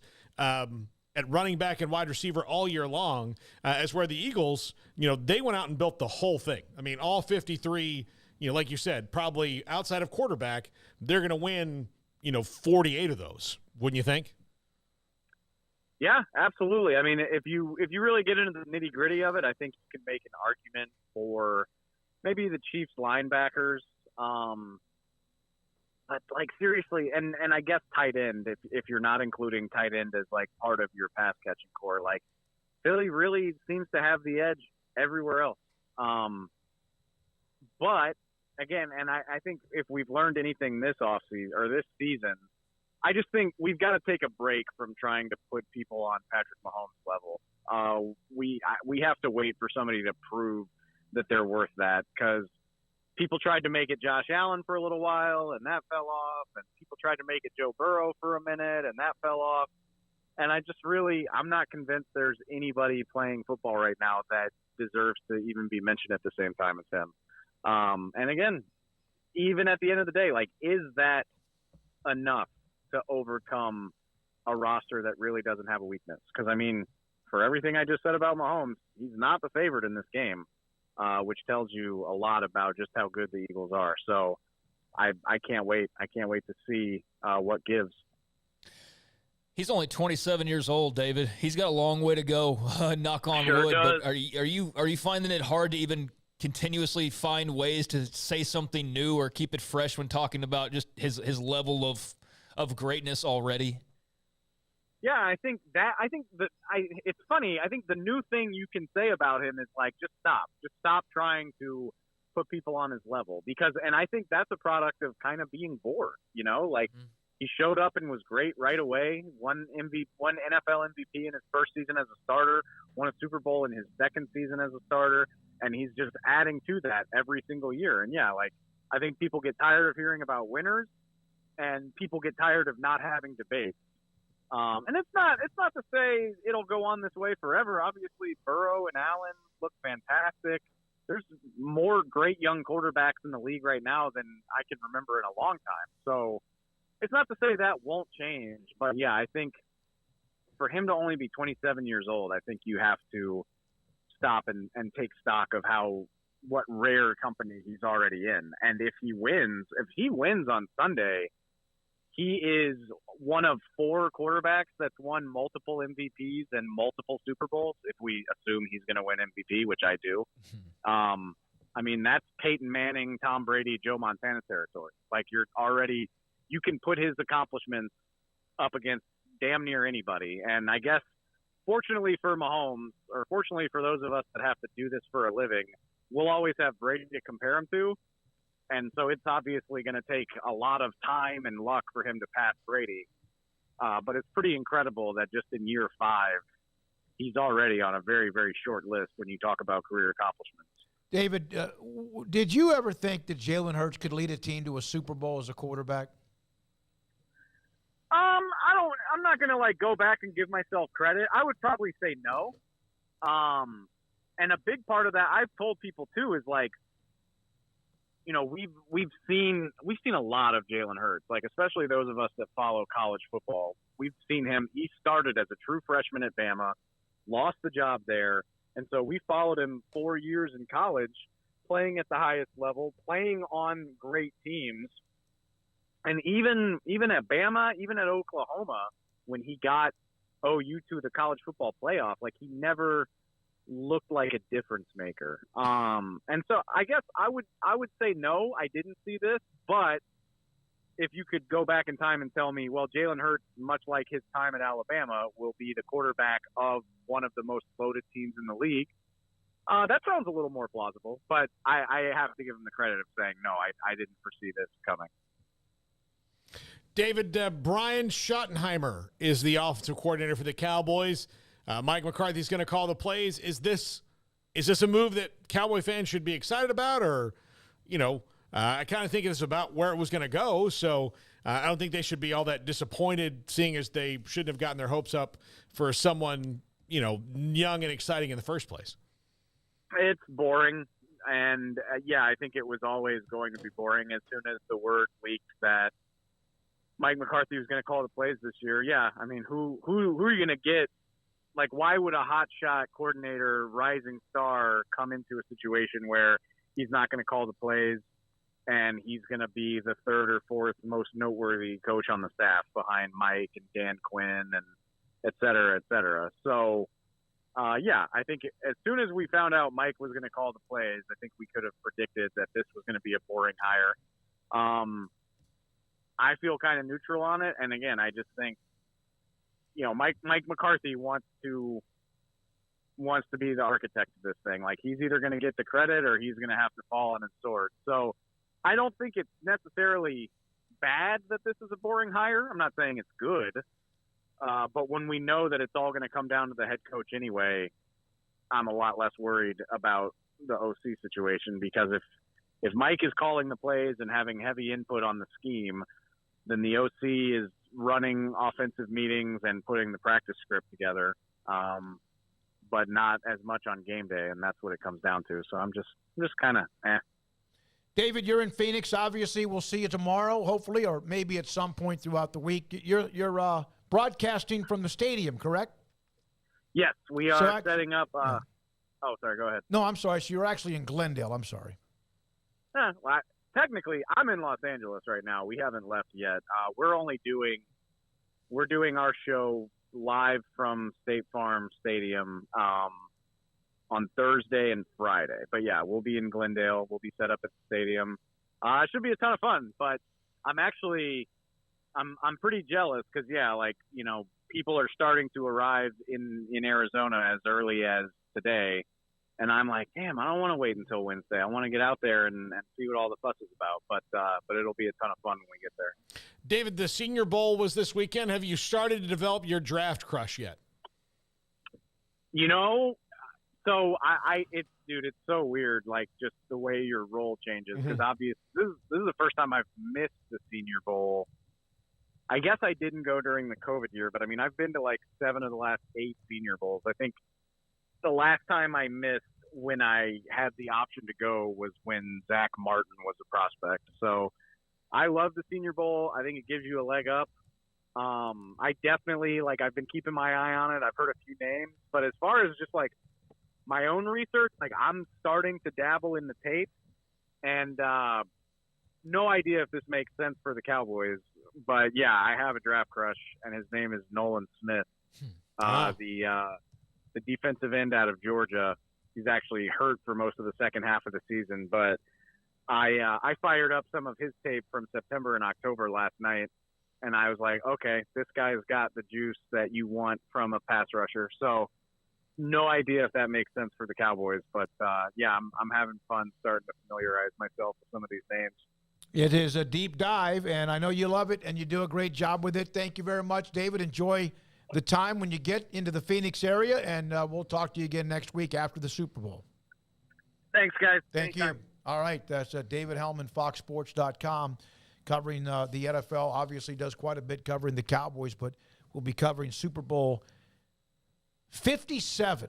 Was it about a week or two ago? I put up the Roman numerals, and I, for some reason, said 52, and Jack was like, no, it's – because 52 didn't sound like it was enough. 57. Super Bowl 57. This will be, I believe, I won't be going to the game, but I think this is my 25th year of actually being on Radio Row.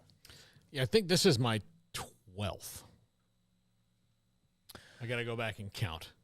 Craig, about 10 for you or what? I have no idea. Yeah, probably somewhere about there. I don't keep track or haven't kept track of that. I'd have to go and look by, year by year, no. Certainly the last couple, no.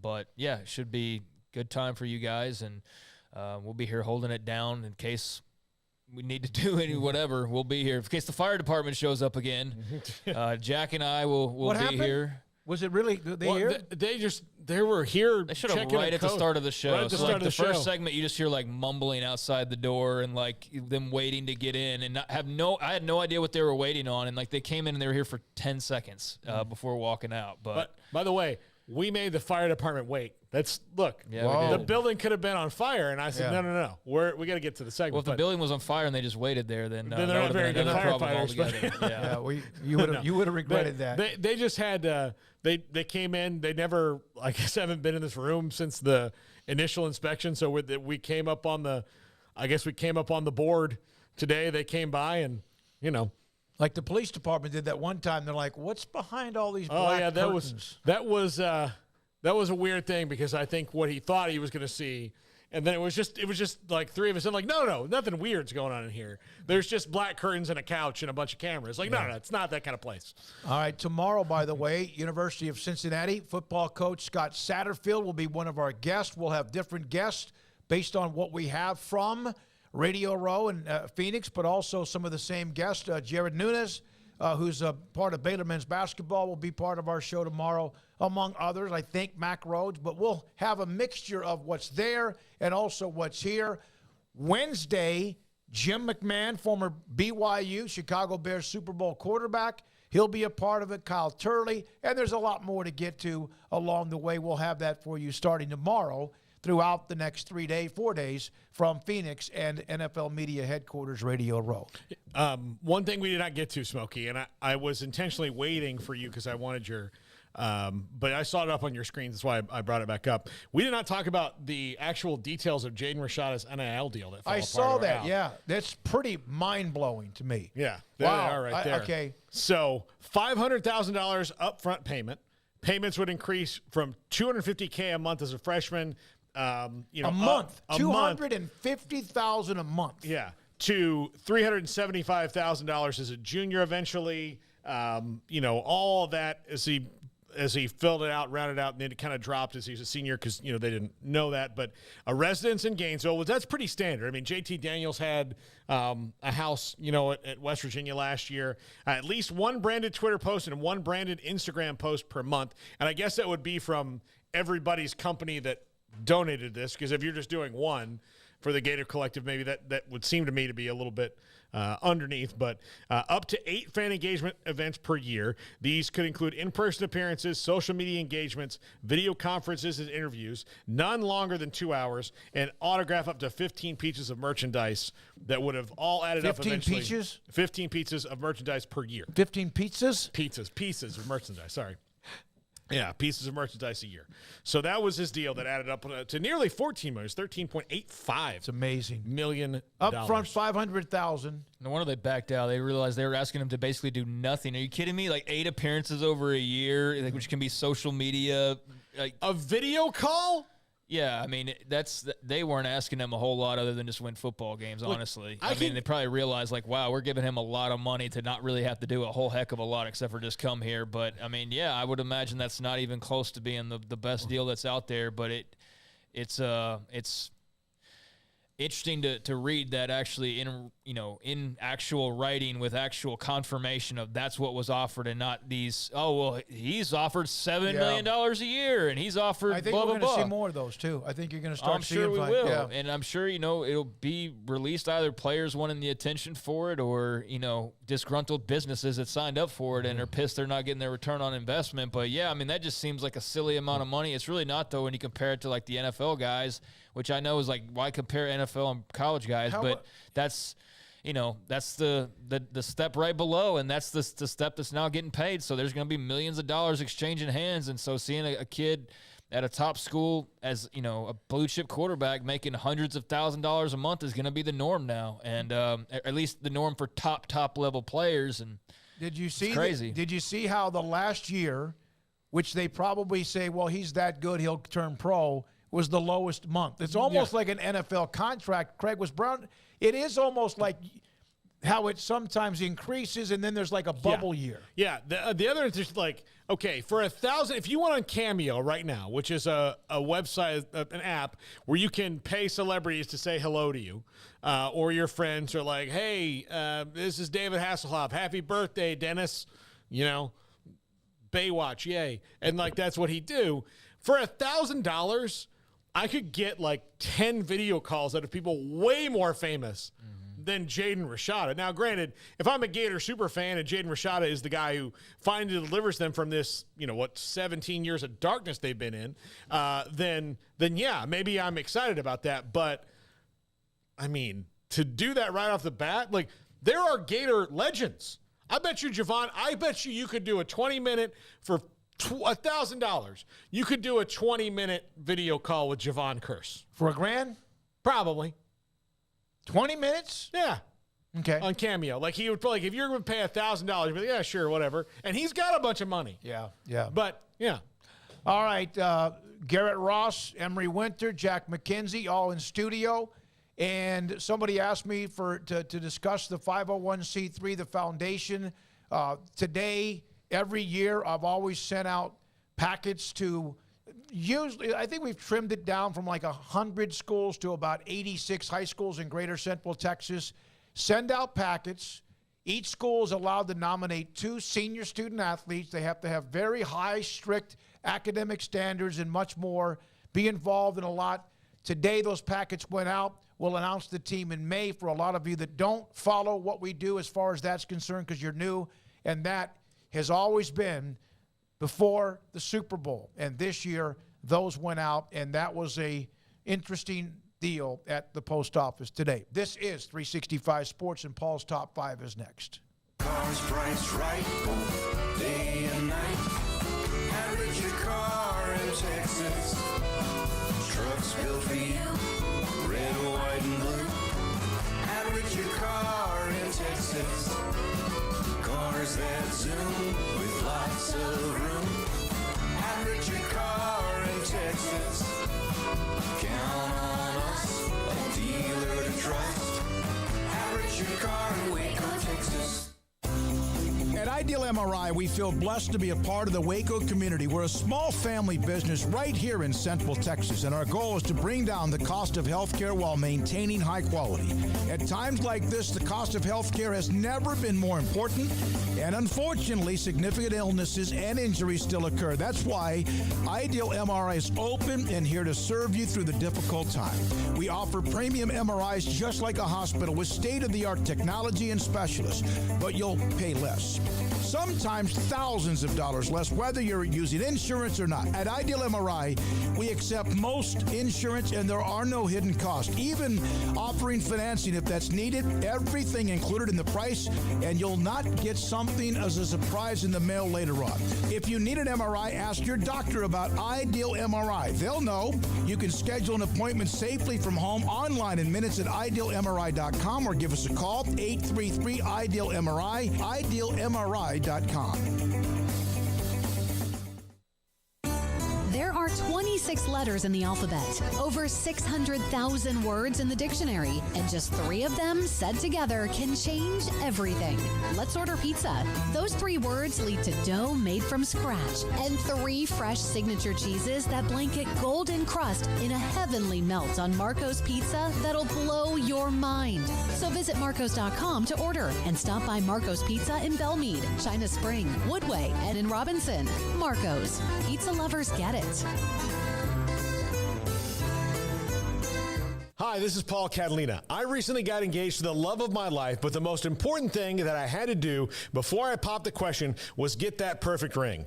And I know nothing about rings. So I went to the wedding ring store, Boozer's Jewelers on Valley Mills Drive. I knew I needed a custom design, and that's exactly what they do. 9 out of 10 of their engagement rings are designed in-house. The entire process took less than a month, and they were great every step of the way. Great options on financing, excellent selection, and talented designers. My fiance and I get nonstop compliments on the ring. I only deserve credit for doing the smartest thing I could, walking into Boozer's and letting them work their magic. Your one-of-a-kind fiance deserves a one-of-a-kind ring, and that's what you get at Boozer's. Boozer's Jewelers, the wedding ring store on Valley Mills Drive.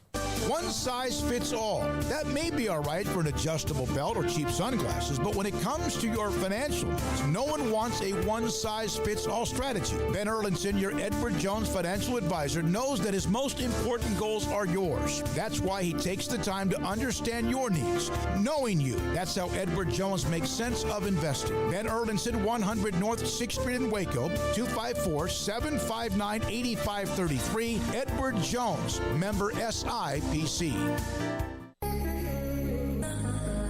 This is Paul Catalina's Top 5 at 5:45. Or is it 5:55? Either way, it's the Top 5. Top 5 crazy things about Kevin Steele. So he is the Alabama defensive coordinator. Craig and I talked about this earlier in the show, and I know Craig will disagree with the one I picked, number 5, but I did put it on there because it starts this strange journey for him that he's been a really good linebacker coach and defensive coordinator, great recruiter, a lot of places he's been, but you would think his resume is a lot more filled with rings than it is. It's so strange. But number 5, he had one Big 12 win. One Big 12 win his time here. And that did not – and he was not a head – look, he's not been a head coach since then. Other than the interim, he's not a head coach. It's just not what he is. What happened at Baylor was nothing he tried worked, and it was one of those things where it's just like bad idea after bad idea after bad idea stacked on one another. And but he had one Big 12 conference win, and that didn't really sour him all that much in his career after that. But just one win, and that's what Baylor had to climb out of, and it took them 8 years after that until they finally really did. Yeah, so. I wasn't here during that time. It was all of it goes one word, one game, one moment was UNLV. Yeah, and it just went to the crapper and never ever came back. Yeah. He's got those moments. Number 4, he made $860,000 for 10 days of work at Tennessee. This is the best move any coach has ever made. Jeremy Pruitt was fired for the NCAA violations. They hadn't even they just brought in Danny White, the new AD, or they were just about to, and they needed an interim head coach.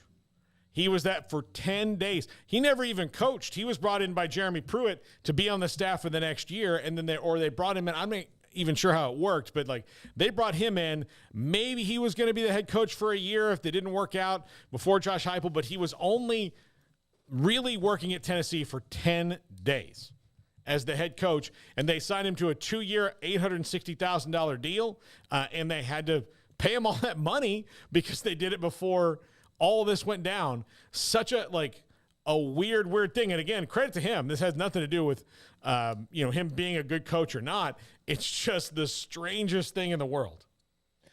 Yeah, I mean, good for him. I was trying to read the exact details on how that unfolded. I'll have to do that later. But however it worked out, I mean, yeah, making nearly $1 million in a week and a half is pretty fortunate. That's Jaden Rashada money right there.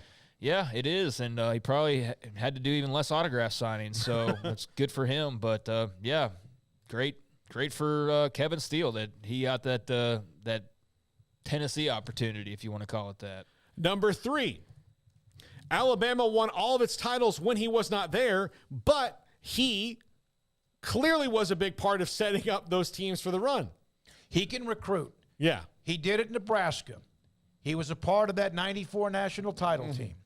And he could recruit. And then, of course, that helped him get that job at Baylor. And, of course, then we know what happened. But, no, but I was stunned when you and I were talking earlier today that he has not been a part of any of the Alabama. It's hard not to do if you've been there in the last 10 years. Yeah.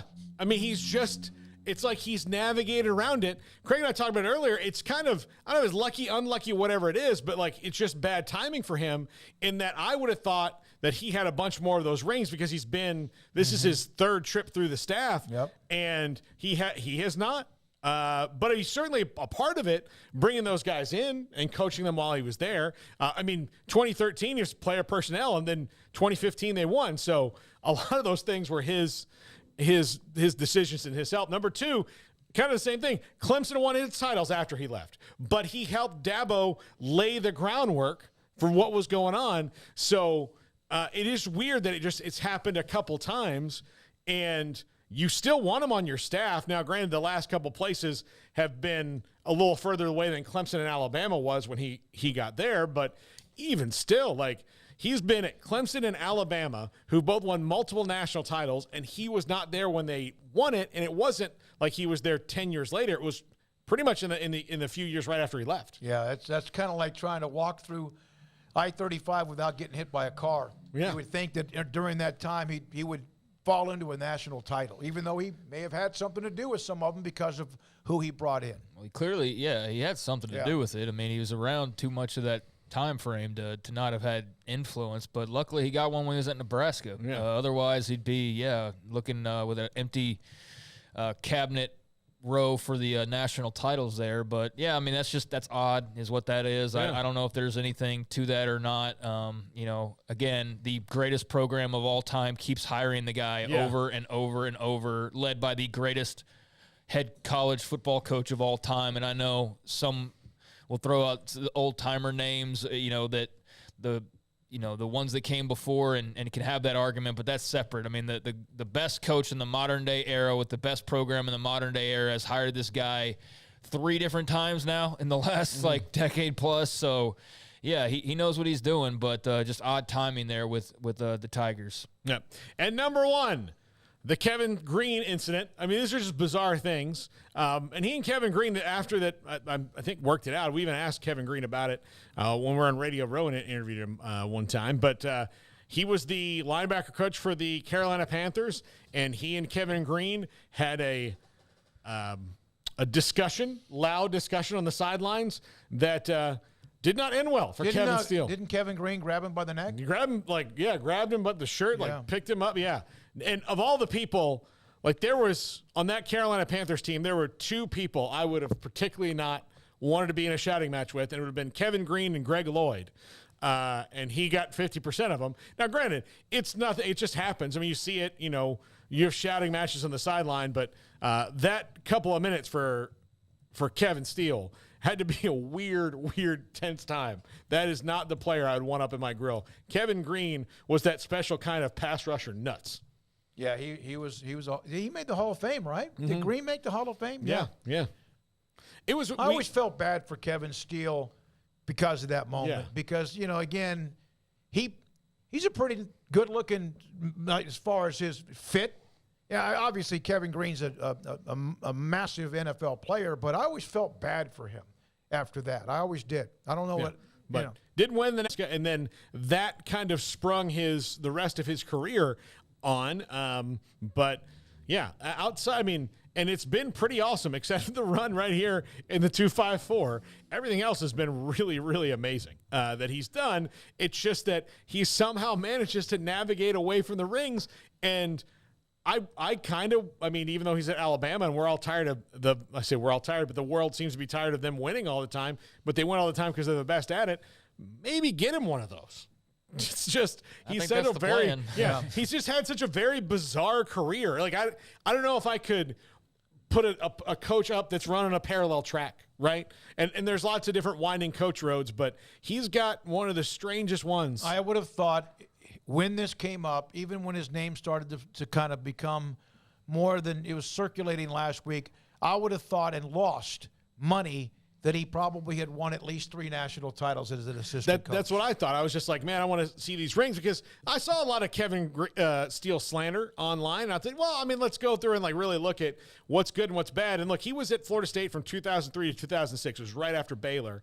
And Florida State that was one of the worst periods under Bowden. But what happened after that is Bowden started changing a lot of things that he did because he learned it from Kevin Steele. Yeah. So it's like, maybe bringing this guy in kind of works out. He's just not the guy you want is completely in charge. But, I think it's going to be a loss for Miami. I think Mario Cristobal needed him, even though that team was really bad last year. I don't think that was on any of the coaches, including Josh Gaddis, who got let go.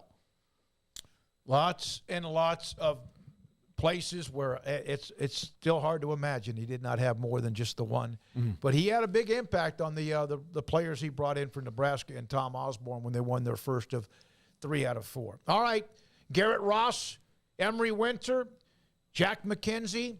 We'll have sports tonight on the CW at 10:30, including some segments and discussion from today and tomorrow. We'll start broadcasting from Phoenix and NFL Radio Row in NFL Media Headquarters, Super Bowl 57. For Paul Catalina and Craig Smoak, we'll see you tomorrow. We'll be in both Phoenix and also Central Texas.